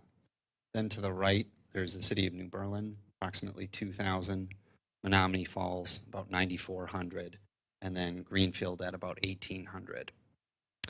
Again, I want to caveat these and say they're not always apples to apples because of developer agreements and other forms of assessment. And a quick summary of the total fees. So you have your proposed fees at the top in bold, and then the existing fees and then the changes in absolute dollars, and then percentages. And the driver here is the transportation change. That is the number one driver, if you adopted the fees as they are. There's one other proposed change that I want to mention besides the fee amounts that's in the study. 2 years ago, the council approved a fee reduction for qualifying low-income housing, and the statutes allow for that. The reduction was this: if a new home costs 40% or less of last year's average home price, the fees on that home would be only 40% of the regular fees. In my discussions with city staff, however, I found that would be very difficult to actually implement for a variety of reasons. So the recommendation is to go to a discount based on square footage. So if a new home is 50% or less of the average size, they would pay 50% of the impact fee. If it's between 50 and 75%, the discount would be to 75%. They would pay 75% of the fees. And this is just something to consider. You don't need to decide this tonight either. Ed, maybe you can also mention the change in water utility, or I'm sorry, water impact fees, the methodology. Yeah, there's The big one. Yeah, there's a change proposed in methodology for assessing water impact fees. Before, it was based on residential equivalent connections, so REX, as the abbreviation goes by. This is a proposal to change it based on size of meter. In conversations with city staff, RECs are difficult to estimate, and for instance, if a new daycare comes in, city staff has to come up with an estimate for how much water will that daycare use in the next year. And they use industry standard estimates, but it can vary pretty substantially. And then there's a matter of going back and checking to verify that, oh, our forecast was correct, or no, it wasn't, and we adjust. So the proposal is to switch to equivalent meters, much simpler to implement. It doesn't require any analysis on staff's part, and the equivalencies are based on actual water use in Franklin. So I think that would greatly simplify. Questions?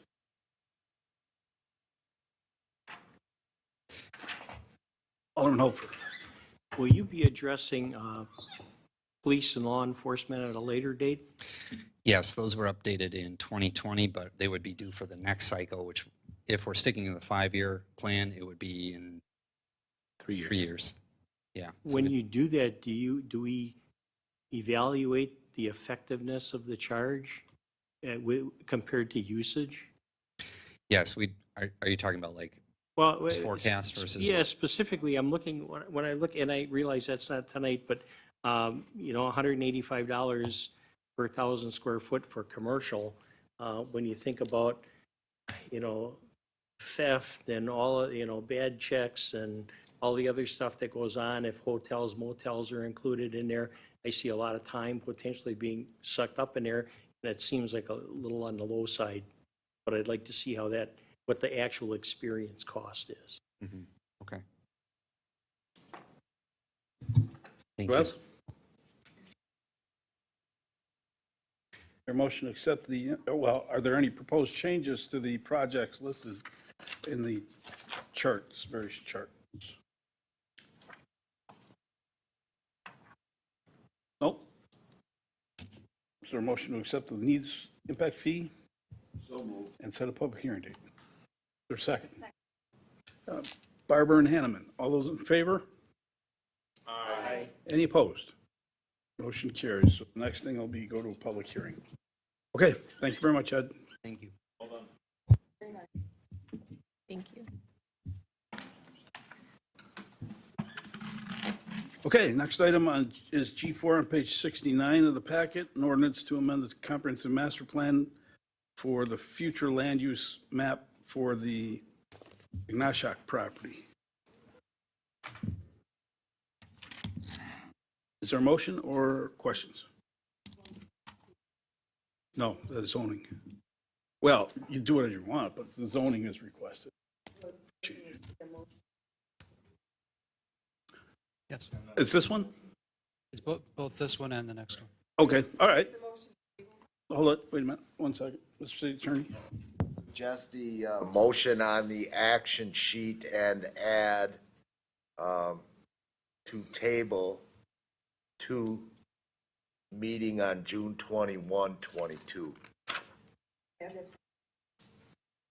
Okay, moved and seconded, table the 21st. All those in favor of that motion signify by saying aye. Aye. Any opposed? Motion carries. Similar, Alderman Holfer. It occurs to me that perhaps we may not have given you all of the direction and information you may have needed. If you have any questions or whatnot that you need to have covered so that we can meet this timetable, would you please get back to the council with any additional information that you need in terms of timing, limits, responsibility, et cetera? Okay.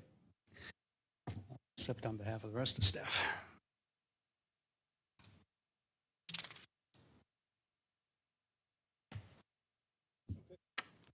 Is there a motion to table to June 21st?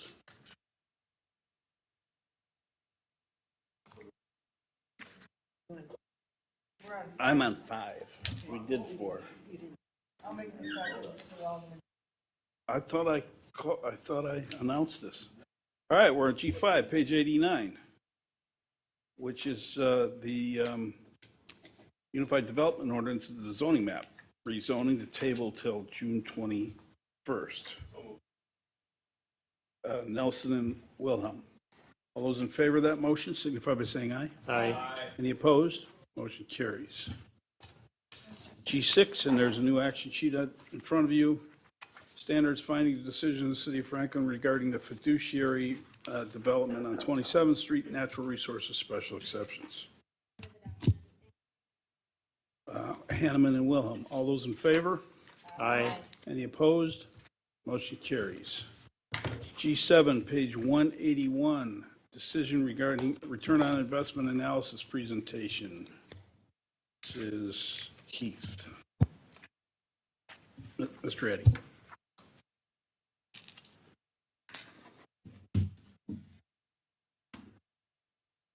And one of the links was broken. Okay, I'll try and keep this brief. This is a discussion element. This is a sort of a request. I've been doing some research on how to understand land use as it relates to resources, as it relates to infrastructure development and maintenance, to try to figure out how you tie the two together. And so the objective here is to seek assistance to do what amounts to like a revenue analysis against the costs of infrastructure maintenance and long-term maintenance and replacement. I provided a link to a YouTube presentation. I know Mr.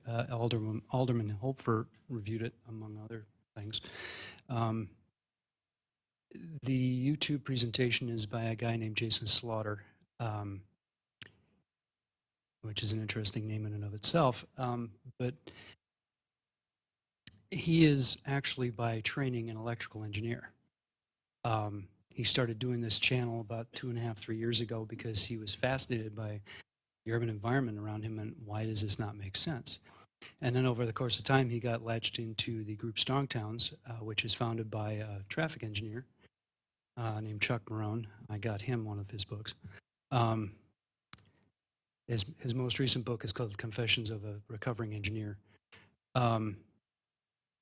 The basic discussion, the basic reason behind this sort of thing is that Chuck used to design roadway projects and used to get them built for local communities. He thought, this is going to lead to wealth, going to lead to growth and positive stuff. And he said he found almost universally that every community he worked for where he did these projects, they actually got poorer. It got harder for them to keep up. And he said it led him to sort of try and figure out, okay, what's going on here and why is this happening? And it turns out he figured out that part of his problem was the way we develop, particularly post-World War II, is basically to build everything to completion and then just have to maintain it. But the problem is it gets lost in the shuffle trying to maintain it. So the average development gets built, everything happens, the developer does that, and you get revenue from the improvements, whatever happened. So because you don't have anything you have to actually physically do, the developer's responsible for that. They build all that stuff, it gets built, all the projects get done, the building permits get handled out, everything gets occupied, you get assessed, the revenue comes in, developer's out by that point. Because he's done. He's made his revenue, he's made his money, and that's it, and he's out.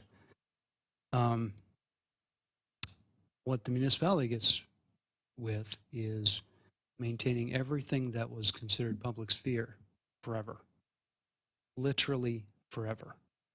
And the problem is that stuff piles up, and trying to figure out how to pay for that is really, really hard, especially in a concept where the infrastructure is built at such a density that it becomes difficult to get a return that's high enough to pay for things without either raising your taxes sky high or doing something else, cutting services, reducing roads to gravel or whatever, dirt.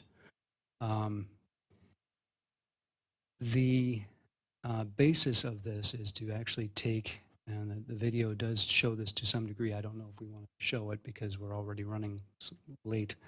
Do you want to? Let's see it. All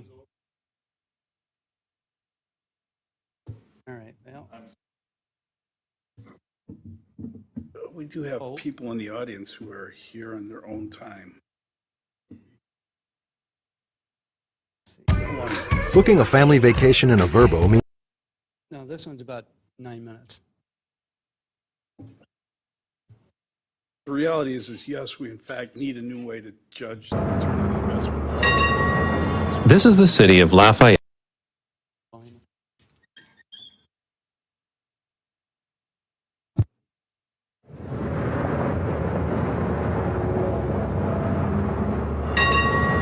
This is the city of Lafayette, Louisiana. It's a pretty typical mid-sized American city. Like most American cities, it has that one nice old building that didn't get bulldozed in the 60s. And like most American cities, it's broke. It's full of aging infrastructure in desperate need of repair and not enough money to maintain it. But unlike most American cities, Lafayette acknowledged this fact and requested the help of Strong Towns and Urban 3, a consulting company that helps cities better understand the economic impact of development. Their analysis in Lafayette uncovered a harsh reality that should be a wake-up call to every municipality in North America, as well as any city emulating the American car-centric style of development. But let's back up a bit. In a previous video in this series, we discussed how two identical lots in the same city have very different property tax revenue. In this example, a 100-year-old commercial block built in the traditional style of development drastically outperformed a shiny new development created in the modern car-centric style. But despite the differences in revenue, both blocks have the same cost to the city to maintain their infrastructure. So by bulldozing an old block of shops to build this car-centric second-rate taco joint, the city was destroying its wealth. This example alone should be enough to convince anyone that the modern car-centric suburban style of development is broken, but it's worth exploring this further. Does this hold up in other cities? And what happens when we bring into account the cost of servicing these properties with roads, water pipes, sewers, etc.? And that brings us back to Lafayette. This is a map of the revenue and expenses data uncovered by Urban 3. So what are we looking at? Well, any successful business tracks its ROI, its return on investment. When making a decision between two competing projects, it's critical to know which one will result in the most revenue compared to the investment put into it. And too many projects with a negative return on investment could bankrupt a company. But in order to know your ROI, you need to know two things: your revenue and your expenses. Urban 3 created a kind of municipal return on investment for Lafayette. This map shows the municipal revenue per acre. So why per acre other than the fact that Americans can't use metric? Well, every property in a city needs services, and the majority of services get more expensive the more spread out they are. Roads are the obvious example. The farther a parcel of land is from everything else, the more asphalt is needed to get there. The worst case scenario are cul-de-sac, which are basically just city-subsidized driveways. This also applies to water infrastructure, sewers, and all other physical infrastructure, as well as the cost of policing, fire department coverage, and even the cost of providing education. But while per area revenue is actually quite a good approximation, Urban 3 wanted to fully understand these expenses, so they painstakingly calculated the cost of services for each parcel of land in Lafayette. It looks something like this. This shows every area that's a net positive for the city in gray, and every area that's a net negative in red. And here it is in 3D. This analysis has some fascinating results. The first is that downtown is wildly profitable. This is a bit surprising because there's nothing particularly remarkable about downtown Lafayette. It's certainly not bad, but you'd never know from looking at these pictures that this is the economic engine of the city, while places like this are a drain on city finances. But this shouldn't be too surprising when you think about it, because there's an insane amount of asphalt and infrastructure here for a very small number of shops. And for some bizarre reason, the Google Street View car drove down every aisle of this parking lot. But since they did it over multiple years, you can move down this way and watch the Toys R Us go out of business. Most of these profitable gray areas are the historical neighborhoods built along the river. But one of the biggest spikes is this place, a modern mixed-use walkable neighborhood called River Ranch. Places like this are a net positive for the city. One of the most shocking discoveries that Strongtowns discovered is that the replacement cost of all of the infrastructure in Lafayette, something that you would expect to happen over about one generation, was about $32 billion. And that's just infrastructure, not all the other everyday costs needed to run a city. Yet the existing tax base was much smaller than that. In order to bridge the difference, Strongtowns calculated that the average family in Lafayette would see their tax bill go from about $1,500 per year to $9,200 per year. But the median household income in Lafayette was only $41,000 at the time. There's simply no way that can happen. But those simple averages are hiding the bigger picture of who's subsidizing who. Because these gray sections are the poorer areas, while these red areas are significantly wealthier. So here's a fun quiz. Which of these two neighborhoods is subsidizing the other, number 1 or number 2? Yeah, it's the first one that's subsidizing the second. The poorest people in Lafayette are consistently subsidizing wealthy suburbanites. But I don't want to pick on Lafayette here. As I said at the beginning, there's nothing particularly unique about Lafayette, and these results are typical for most American cities. Well, I guess in Lafayette, the suburban sprawl is built on former wetlands, which results in unusually high costs for stormwater management, but otherwise, it's pretty typical. So let's look at another city that's not literally built on a swamp, Eugene, Oregon. Here's the Urban 3 map of taxable value per acre. Once again, downtown is clearly visible. And here's the 3D map of revenue compared to expenses. It's still obvious where downtown is, but you might be wondering about this little bump over here. This is Crescent Village, a modern mixed-use development, because once again, these kinds of mixed-use walkable neighborhoods financially outperform car-dependent suburbia every single time. By the way, here's what that 3D map of Eugene looks like from below. The red spikes correspond almost perfectly to modern car-centric suburban developments, a visual reminder that car-dependent suburbia is being subsidized by productive urban places. The data from Urban 3 makes the subsidies visible, and it makes it very clear who's subsidizing who. In Eugene, Urban 3 analyzed 9 categories of development: residential, mixed-use, and commercial in low, medium, and high density. And here's what the average revenue for the city looked like after taking into account the servicing of these properties. In the case of Eugene, the low-density suburban housing is being subsidized by everything else. People may look at this and say, but I want to live in a low-density single-family home, and that's fine, but only if you're also willing to pay for it. But there's a bigger problem. This is what the land use map looks like for Eugene, Oregon. The majority of land is zoned exclusively for single-family residential, which means that the majority of properties in the city are a net negative to city finances.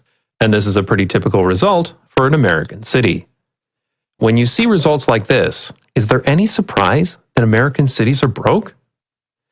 Here's the tax revenue per acre for South Bend, Indiana. See if you can spot downtown.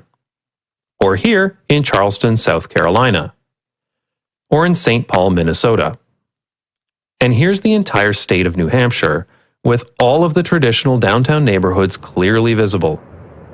In every case, in every region Urban 3 is analyzed, traditional mixed-use walkable neighborhoods dramatically outperform car-centric suburbia. But in North America, we've made it difficult or even impossible to build new neighborhoods this way because of modern zoning and other car-centric regulations. Of course, these mathematics apply outside of America as well. Here's a map of Auckland, New Zealand. You can clearly see the increased city revenue along transit lines. And you need to zoom out significantly to see downtown because it is so financially productive. So what do we do with this information? Well, our cities, through their policies, can decide what kind of developments they encourage. The city of Guelph in Ontario, Canada, not far from my hometown, is an excellent example. In 2013, Guelph needed more room, and like all Canadian cities, they were considering expanding their borders and sprawling. But after running this kind of ROI analysis, they decided to focus on infill developments by making it cheaper and easier for developers to create buildings that encourage walkable neighborhoods, like this one. Here's what the revenue per hectare because Canada looked like for Guelph in 2013. Not bad. In general, Canadian cities are better with their finances than American cities. But here it is in 2016 and in 2019. This is what a financially solvent city looks like. So which path will the financially struggling American cities choose for their future? They can decide to make it easy to build mixed-use walkable neighborhoods, making good use of land and encouraging walking, cycling, and public transit. Or they can build more of this garbage and go bankrupt. Seems like a pretty easy decision to me. I'd like to thank... I'll stop him before he advertises his Patreon channel. What I'd like to do, at your request, I'd like to explore doing something like this. Something like what you saw, the analyses. They've been doing this for, well, 11 years as Urban 3, and prior to that as a part of another for-profit firm. So thus far, I should also mention the, in the Lafayette example, they mentioned the $32 billion in cost, the infrastructure replacement. Their total assessed value is $16 billion. So it was basically impossible at their current assessed value. So in order to get there, the only way to fix it is to simply increase what you were doing on the ground, which means you can't just keep going outside, you got to go inside and go up and out and do the variety of things to improve your value. There's all kinds of ways to do that too. One of the things that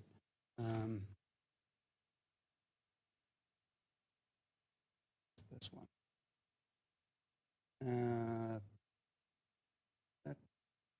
No, this one. Nope, that's not it.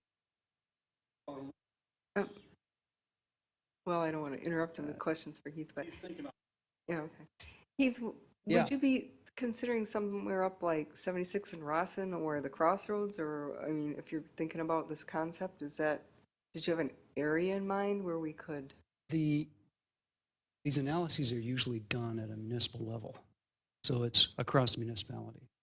They gather up all of your assessed values. They figure out what your actual replacement cost is for all of your infrastructure. And they run that analysis to figure out, okay, how are you doing on a value per acre type of analysis? But we could probably do that in-house, but it would take a whole lot longer because we just don't have the time. But it is possible to do it in-house. It's just that they can do it faster, and they've got the capacity to actually translate it into a graphic form like we've seen. The idea is to give you some kind of idea as to how your city is doing overall.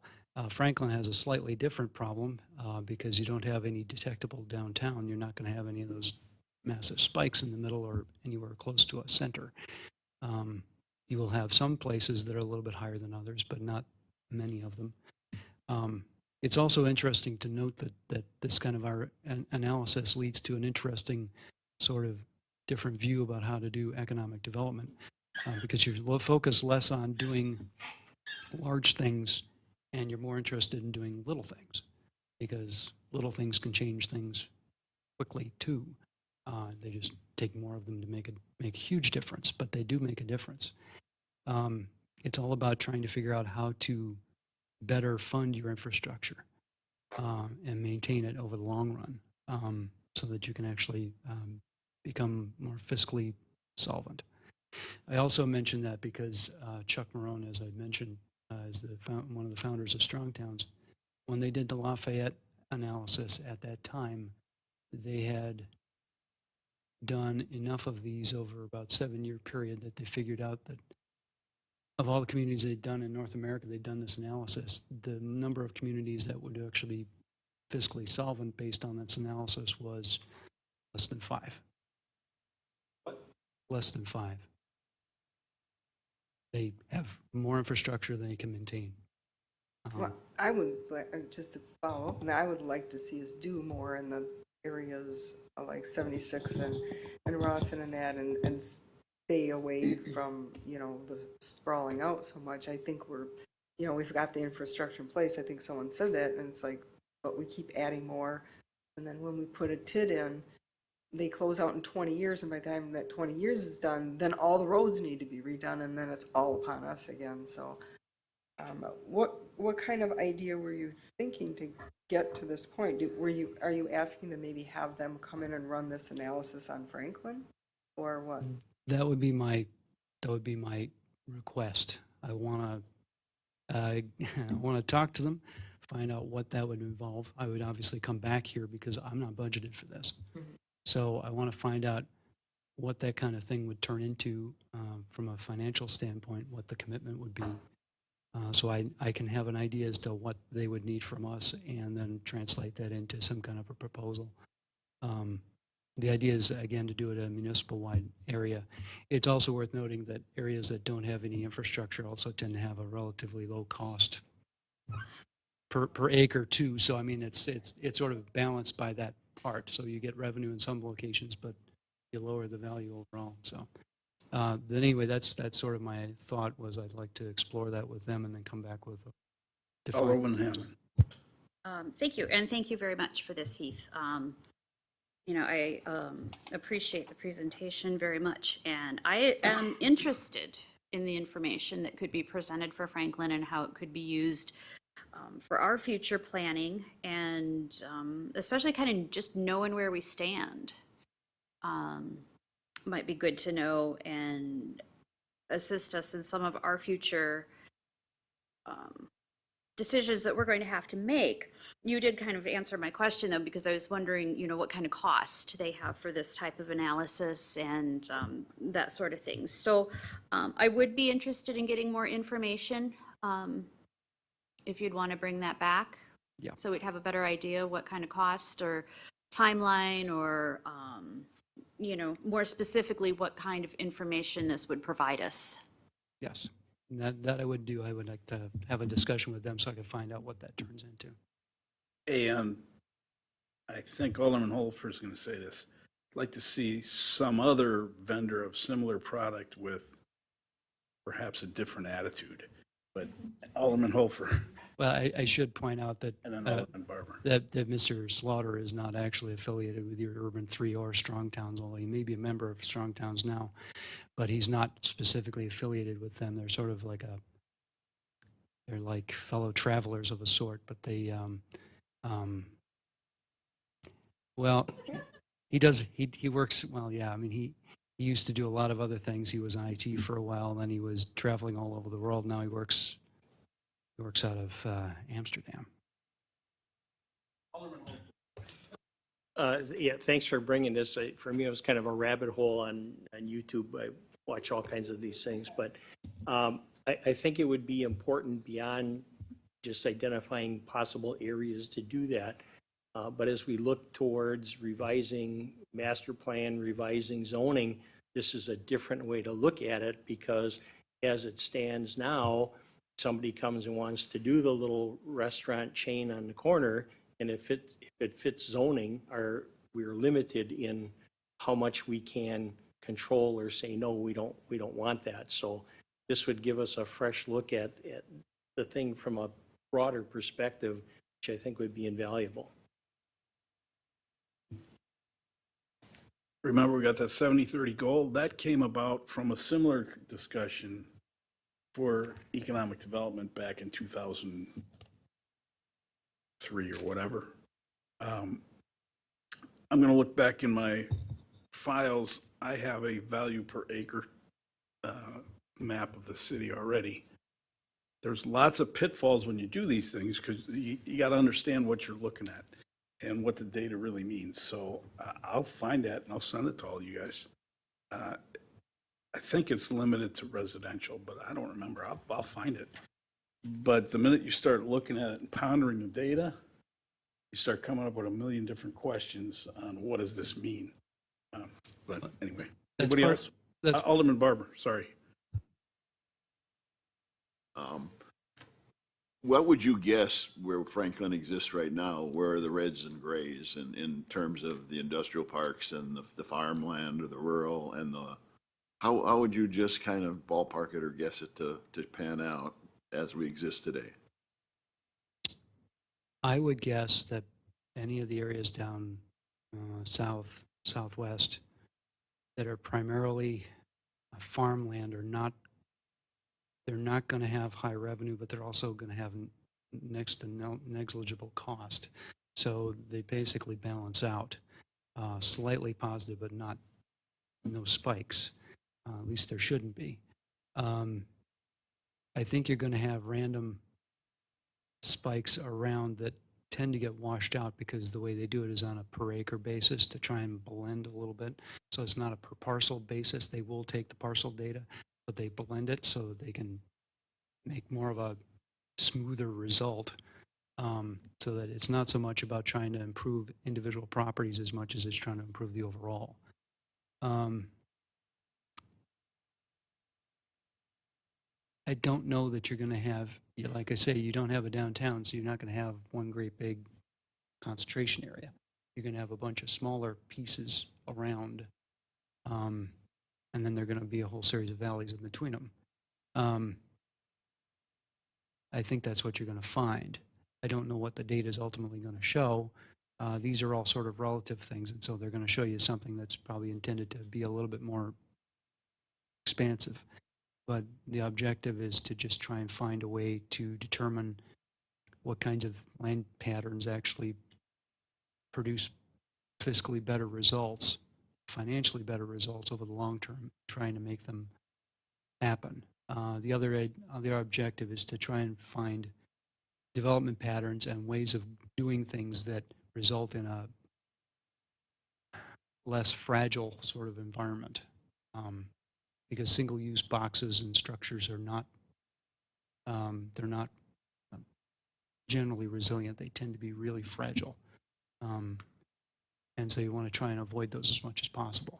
And that's the objective of these analyses, is to try and put some kind of number or some kind of data response to those types of analysis, to that type of thought process. Okay, so let me just do this. I yell at Alderman Wilhelm. I'm going to yell at, well, I'm going to yell at all of us. If you get Heath started on this conversation, we'll be here for 2 weeks. So here's what I propose, and then you have the floor anyway, but here's what I propose. Ask Heath to bring us back numbers for 2 different vendors, so that we have something to look at. And then we'll put it on a committee of the whole to discuss what it is that we really want. Sound fair? Yes. Okay, finish your question, Alderman Barber. It's not a question, it's just kind of like what an interpretation. Like you said, I think we're going to show up being flatter, less spikes. It's going to be more homogeneous kind of a thing with some pockets.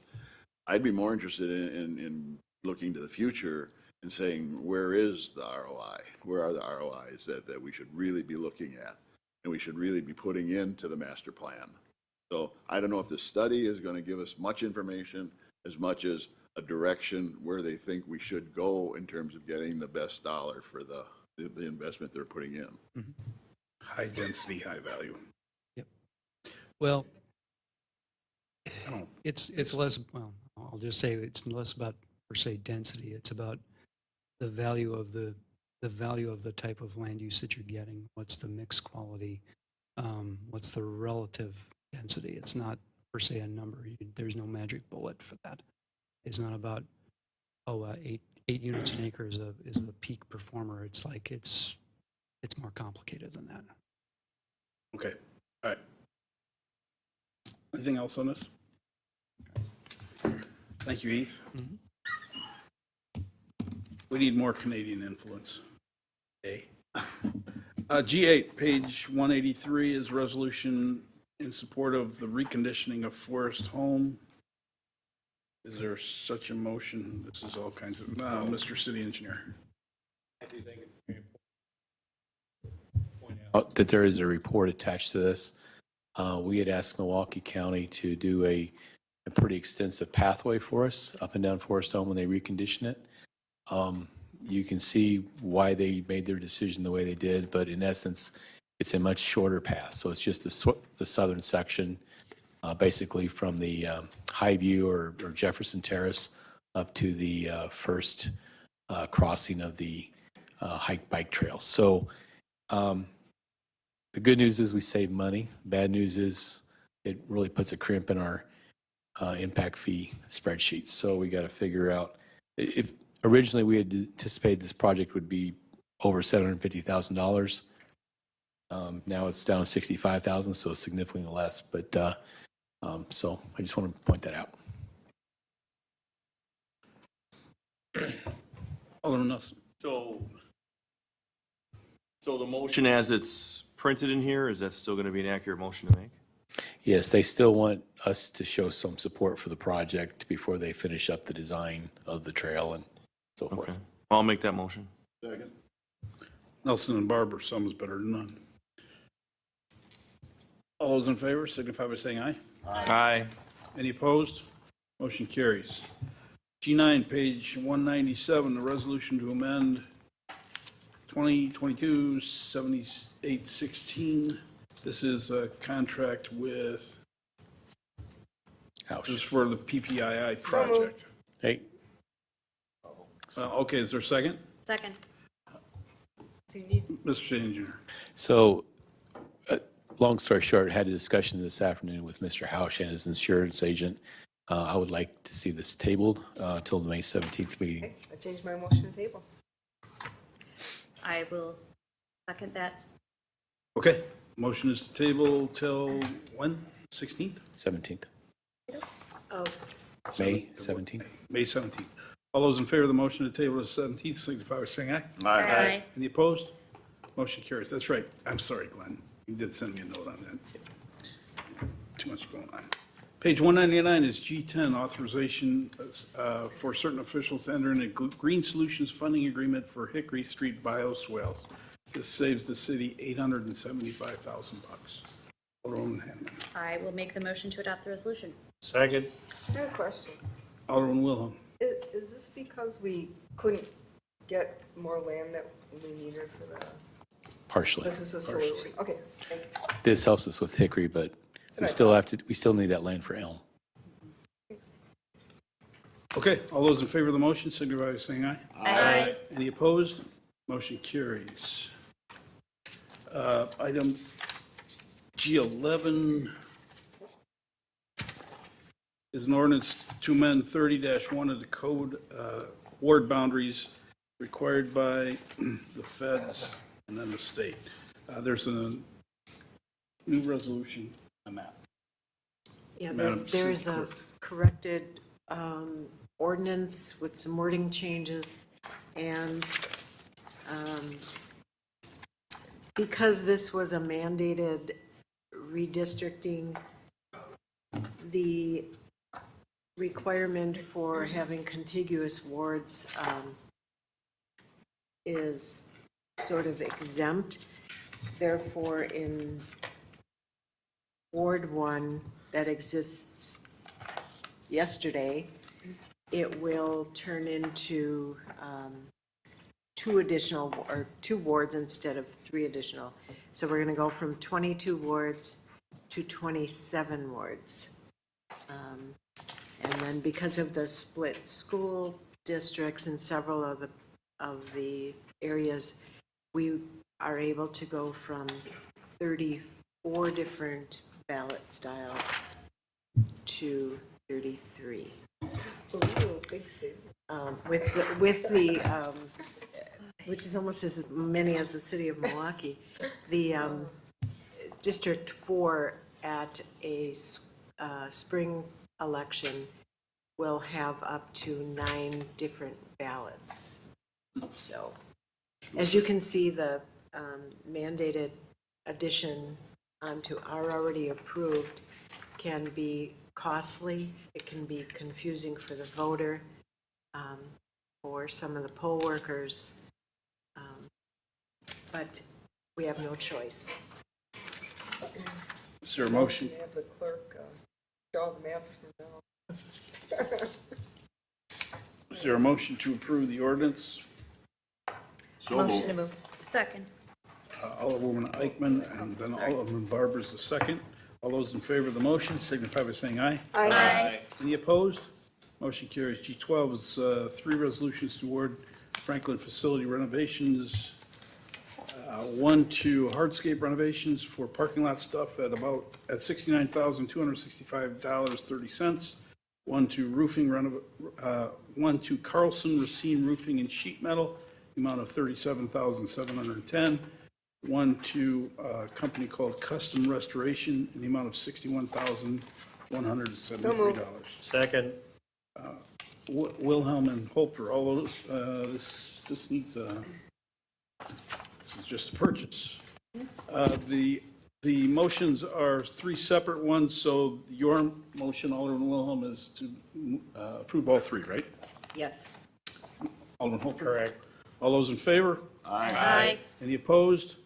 Motion carried. G13, page 241, an ordinance to amend 2020-2453, an ordinance to adopting the 2021 annual budgets for the general fund, fire grant fund, police grant fund, St. Martin's Fund, health grant fund, civic celebrations fund, capital outlay fund, TID 7 fund, TID 3 fund, the capital improvement fund, self-insurance retiree health funds for the city, and transfer and reappropriating for carry forwards and encumbrances. You have a spreadsheet in front of you. Second. Any questions? Who did that? That's Barbara and Holter, right? That's fine. All those in favor, sing. No. Did a roll call? Oh, roll call, sorry. Alderman Hopfer. Aye. Alderwoman Eichman. Aye. Alderwoman Wilhelm. Aye. Alderwoman Hanneman. Aye. Alderman Barber. Aye. Alderman Nelson. Aye.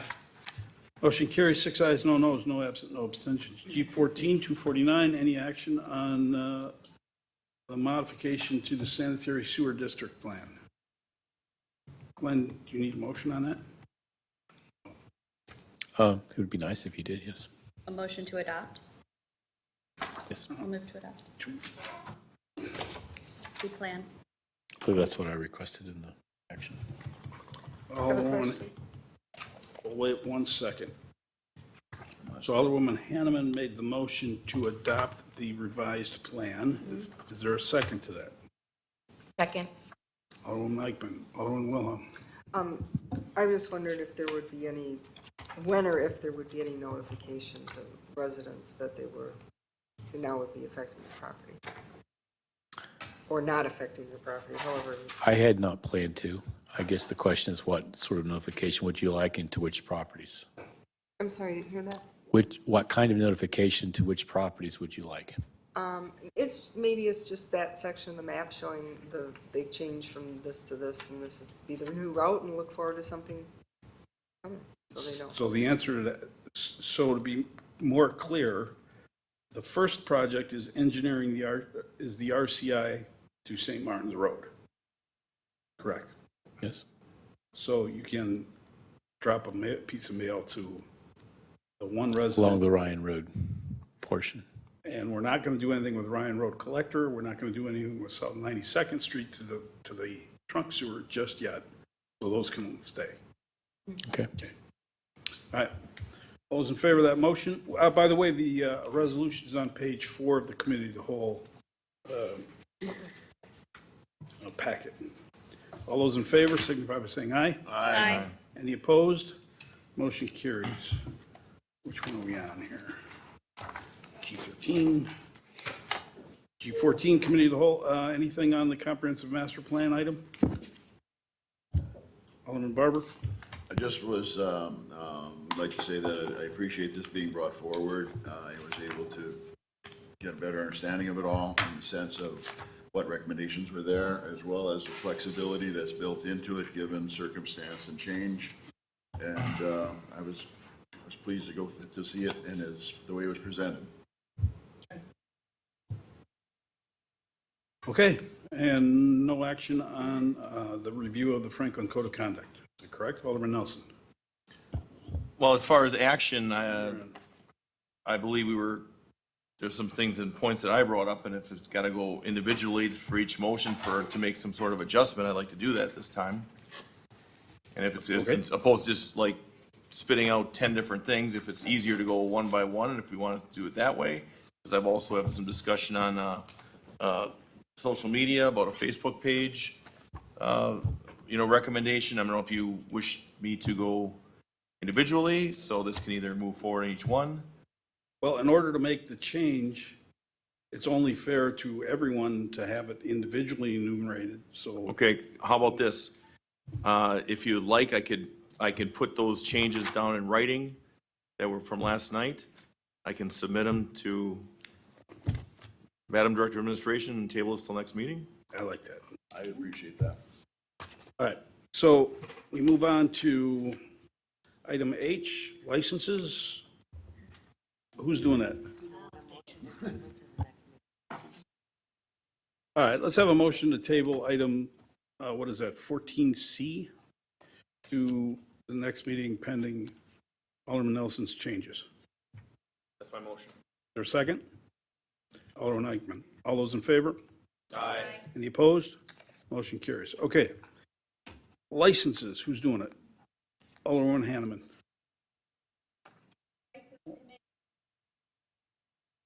Following recommendations. On the first page, all are approved.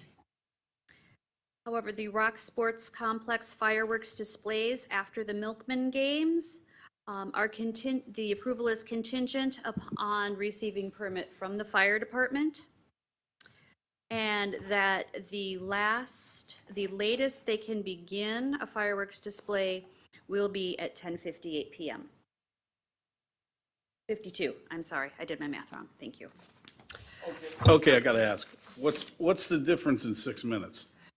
If I may, we had their displays last 8 minutes. And if we remember last year, we had an incident where one of the, not an incident per se, but an event where one of the games went into extended extra innings and the fireworks display was begun after 11 o'clock, which I think we deemed was a little too late to begin that. So the assurances are that any fireworks displays will be ended by 11 o'clock.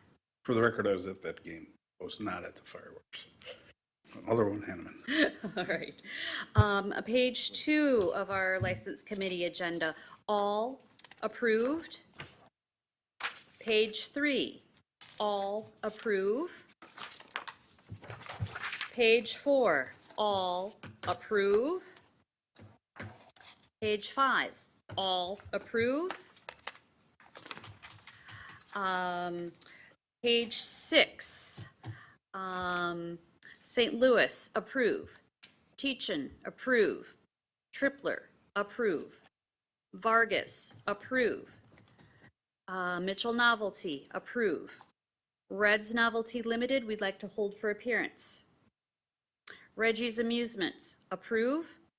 Franklin Police Department National Night Out, approve. The temporary amusement for National Night Out is also approved.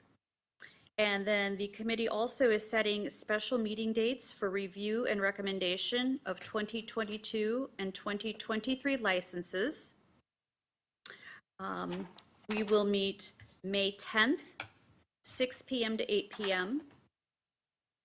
We'll have a regular meeting on May 17th. May 20th, a special meeting from 3 p.m. to 7 p.m. May 21st, from 1 p.m. to 4 p.m. June 7th will be a regular License Committee meeting. And June 8th will be a special meeting from 6 to 8 p.m. Yes.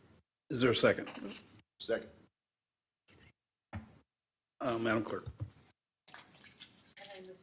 That these meetings, if they are all not needed, since you are scheduling them at a meeting, we will also put out a notice that they would be canceled Okay. if they're not needed. Yes. Alderman Wilhelm. I didn't get the end time for the, I usually put that on there. Oh, yes, and we adjourned at 6:07 p.m.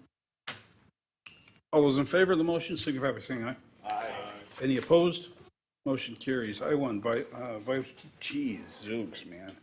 Vouchers and payroll. City vouchers, motion to approve the following city vouchers with an ending date of May 2nd, 2022, the amount of $2,792,485.83, and payroll dated April 22nd, 2022, in the amount of $463,454.52, and payments of various payroll deductions in the amount of $455,768.12 in city matching payments, and payroll estimated for May 6th, estimated at $460,000, and payment of various payroll deductions estimated $256,000 plus city matching payments. So move.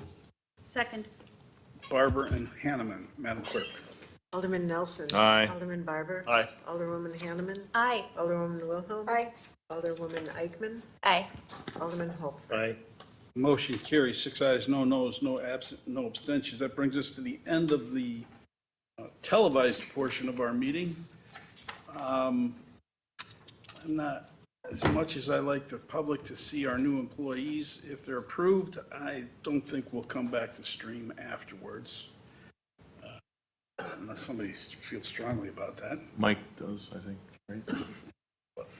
Okay, with that, we'll end the stream for this evening, and let's do Health and Human Services first. Is there a motion to enter closed, is there a desire to enter closed session for discussion with the candidate?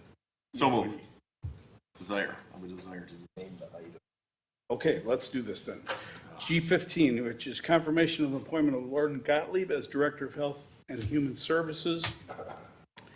The Common Council will enter closed session pursuant to stats 19.85 sub 1 sub C and F to consider employment, promotion, compensation, or performance evaluation data of a public employee over which the Common Council has jurisdiction or exercise responsibility, and to consider financial, social, or personal histories of specific persons, which, if discussed in public, would likely to have a substantial adverse effect upon the reputation of any person referred to in such histories, and may re-enter open session at the same place thereafter to act on matters as they deem appropriate. That was moved by Alderman Nelson. Is there a second? It was seconded by Alderman Barber. Seconded by Alderman Barber. All those in favor signify by saying aye. Aye. Any No. opposed? Can we? That's do it- correct. I'm sorry. Can we take 2 or 3, or at least let me back in if I? 90 seconds. Recording Can we stopped. take roll call first, otherwise I have to Yes. say you. Recording in progress. Alderman Hofer. Say aye. We're going into This roll is call to to close go into session. closed session. Sorry, I didn't hear you. Alderwoman Eichman. Aye. Alderwoman Wilhelm. Alderwoman Hanneman. Aye. Alderman Barber. Aye. Alderman Nelson. And without objection, I'm going to ask Dr. Henry Evangelista, the Chair of the Board of Health, to join us. Okay, we're in closed session. Recording stopped.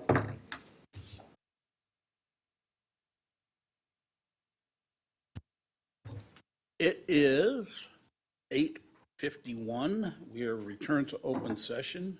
We are under item G15, which is appointment of Lauren Gottlieb as Director of Health and Human Services. Alderman Wilhelm. Confirmation of appointment for Lauren for Director of Health Services. I second it. All those in favor of that motion? Aye. Any opposed? Motion carries. Congratulations. Congratulations. Yay. Now, don't get real excited because they got some questions for you. Anybody? Anybody? Anybody? Who's going to take over Volition then? Ellen Henry is Okay. currently working as the coordinator, so she'll continue her effort. Okay. Keep the effort going. Excellent. She's been there about 2 years now? Yeah. This is her second And year. then I work in the capacity of project director, so doing general oversight of the program, and that will remain for now. Okay. One of the things that impressed me about Lauren was she kind of took over my hot button item, which is the senior lunch program, not the senior dining program, the senior lunch program, and is driving that pretty hard and to a successful beginning, June 1st, and that's great. Alderman Barber has always spoken highly of her, so I'm pleased that we've made this appointment, and I expect that she'll do real well. She's already found out where my office is, and she knows where Peggy's office is, so we're all good. Can you explain to us what taking over the senior Yeah, I was program going to say the is? same thing. Yeah. Sure. I'll give a brief overview of the process in general, but the senior lunch program that Mayor Olson's referring to is the group who would meet once a month at Root River, formerly, long ago, Clifford's, of senior citizens, and it was formerly run by Fred and Casper, two residents of Franklin. Last year, at the beginning of the pandemic, the group came to a slow because of a variety of reasons, and there wasn't necessarily leadership to take that on. And there was passion expressed by a lot of community members and then a lot of partners that we work with to get the program going again. So that we took it upon partners and ourselves to make that happen, and we've been working hard as a department to see that that group can get together again for the social connection that it offered and strength that the community saw in the program. Make sure you notify all of us, because I don't always watch Facebook, so I kind of missed the last announcement. Certainly. It will be put in the city newsletter as a coming soon, because details are still being 100% solidified based on senior leaders who are stepping up. Is there a cost or budget we have to put in for this? There will be a similar structure to the previous years that it has run. So the members themselves take on cost and pay for lunch, and then the city does offer help for a component of that as well. You'll recall a budget of $10,000 that's been given to the seniors. It was like the fish fry thing, mostly, for a while there, wasn't it?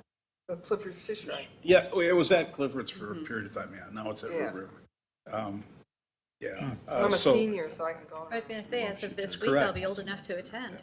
The exciting part of it is it is member run. So they come up with the ideas, and right now we're helping facilitate and move it forward. But the leadership and driving force will really be on members of the group. The city responsibility will be for us to write a check for 50% against that 10 grand to Root River in support of the program. That and providing programming will be the extent of our involvement after some period of time. We have to get them up and running first. I mean, let's face it, Casper and Fred did it. So this is restarting that. I have a question on it for you. In the past, I know when they had ran the program, there were different entertainment items that would be presented, different speakers from the city, an accordion player. Is that going to be looked at again? Yes, it looks like it will follow a very similar structure. We had key leaders that wish to step forward into leadership roles meet last Wednesday, and we had an abundance of individuals. So we had about 9 on our RSVP list, and about 25 came to the room. And that was great because every position that was necessary to move it forward that the members identified was filled. So we do have an entertainment coordinator, and we have a list of individuals who are desired to be speakers. So other people, the mayor, health department, different city departments to give updates. And then branching outside of our doors and different senior resources will be contacted as well. But that will be a role of a member to organize that for the year. Does this get CBG block grant funds? 10 grand, plus any fundraiser. Now, I do, excuse me, Mike, there is around 5 grand that was left over in the Franklin Senior Citizens, Inc. This is the club, not the Civic Center people. There was that much money left over. Fred gave us a check and said, here you go. And I took it upon myself, and I can get crucified for it if you want, but I took it on myself to put it in, have Peggy put it in a segregated account to give them seed money to start this up again. So if somebody wants to take me to task on that, go ahead, but they've got 5 grand of their own money to do whatever they want because it's their money. Alderman Barber. And Alderman Barber is volunteered to be the city liaison. So how long has this been going on? This planning process has been going on about 2.5 months, but with our involvement. With I'm Lauren. sure beyond that, with members trying to get things moving. And I've had Courtney try to do it, but it was low on her priority list for probably a year now. Will the food be from Root River or will it be catered in? Yeah, but we're gonna work on that menu. That corned beef we had March of 2020 is just, Well, they have a new Probably head. still there. it's walking, it's walking around. Root River has a new head chef. Yeah, So. yeah. Mike? Okay, just as an aside, both Fred and Casper asked me to get involved with this. They knew that there would be the funds that were left over. And I know they talked to the mayor about keeping this as startup money when they contributed it. So I have no problem with that. But I will plan on being part of this group. And I do plan on being a liaison to the council at their request. So I kind of like, they made me promise, so I'm there. And I will plan on being that liaison. Just so the council knows, most of my tenure as mayor, I appeared at every meeting and offered insight as to what's going on with the city. I view that as my job, so not only that, I like to. Anybody else? Go measure the drapes. Well, just one more thing on the announcement. We do have state certification in place already, so we did that in advance, just so we have it. It wasn't going to lock us into anything, but the state health director has certified Lauren, so we're all set to go. Excellent. Effective next Monday. Yeah. Excellent. Anything, Henry? I'm happy with the choice. Thank you. Thank you. Yes, congratulations. Thank you. Congratulations, Lauren. Okay, with that, we move on to G16, which is confirmation of the appointment of Denise Gilbert as Director of Finance and Treasurer. Is there a desire to go to a closed session? So moved. Second. I got to read it, that's correct. The common council may enter closed session pursuant to 19.85 sub 1 sub C and F to consider employment, promotion, compensation, or performance evaluation data of a public employee over which the common council has jurisdiction or exercises responsibility, and to consider financial, social, or personal histories of specific persons which, if discussed in private, would likely be a substantial adverse effect upon the reputation of any person referred to in such histories, and may re-enter open session in the same place thereafter to act on such matters as deems appropriate. Been moved and seconded. Madam Clerk. Alderman Nelson. Aye. Alderman Barber. Aye. Alderwoman Hanneman. Aye. Alderwoman Wilhelm. Aye. Alderwoman Eichman. Aye. Alderman Oper. Aye. Motion carries. 6 ayes, no noes, no absent, no abstention. That's a Michigan thing. I called her a troll out of respect, but We that's all not- know what that is. I mean, The us Michigan folks know Michiganders, what we that get is. it. So anyway, Besides, where I'm from, it's not even Michigan. It's God's country. So where is it? By Traverse City. Okay, sure. It is beautiful. Oh, yeah. not We've as got beautiful as beaches. the UP though. No. But anyway, okay. Oh, dear. So, welcome Denise. Thank you. Is there a motion to confirm the appointment of Denise Gilbert pending successful completion of background check, pre-employment drug screen, and allowance of the 9 vacation days? So I will, moved. and I'll second that. Hofer and Hanneman. All those in favor of that motion, signify by saying aye. Aye. Any opposed? Motion carries. Where's my month-end financials? Congratulations, Denise. We'll get right on that. So you'll be starting in time for first finance committee? Close, we're close. It's Is the it? 24th. Oh, So okay. depending on. Did she the take time. over writing the checks now? And she can't come soon enough. There's a lot of people waiting for you. Yeah. Yeah. Your predecessor. Small bit? That's great. So any questions for Denise? Other than when can you start? When are you starting then? We haven't set a formal date, but I have given notice, and somewhere around the 23rd. Excellent. So welcome. Yes, and so Excited you'll to be be, here. get your feet a little bit wet before we get into the budget season. Well, and that, Outside. yeah. Having worked for Kenosha County, I know that usually starts in June, so it won't be very long. And But she we're not knows leaving snow. her any messes or year end, so. There you go. I appreciate that very much. Thank you, congratulations. We'll see you on the 24th Thank or you so sooner, much. whatever. Look forward to working with you. Welcome and congratulations. Welcome. That was painless. what I expected. I prepared her for the. Yeah, so- Well, sit back down. It's late. I know, is it a good thing to be at the end? Yeah. When everybody's tired or a bad thing? Congratulations. It depends on the night. So we move to G17, page 269. Is there a motion to enter closed session pursuant to Wisconsin 1985 sub 1 sub E? Consider potential acquisition of properties intended to be used for public park purposes in the general southwest area of the city and the re-enter open session same place thereafter. To act on such matters as discussed as appropriate. So move. Second. Madam Clerk. For the record, that was Barber and Hanneman. Alderman Hofer. Aye. Alderwoman Eichmann. Aye. Alderwoman Wilhelm. Aye. Alderwoman Hanneman. Aye. Alderman Barber. Aye. Alderman Nelson. Aye.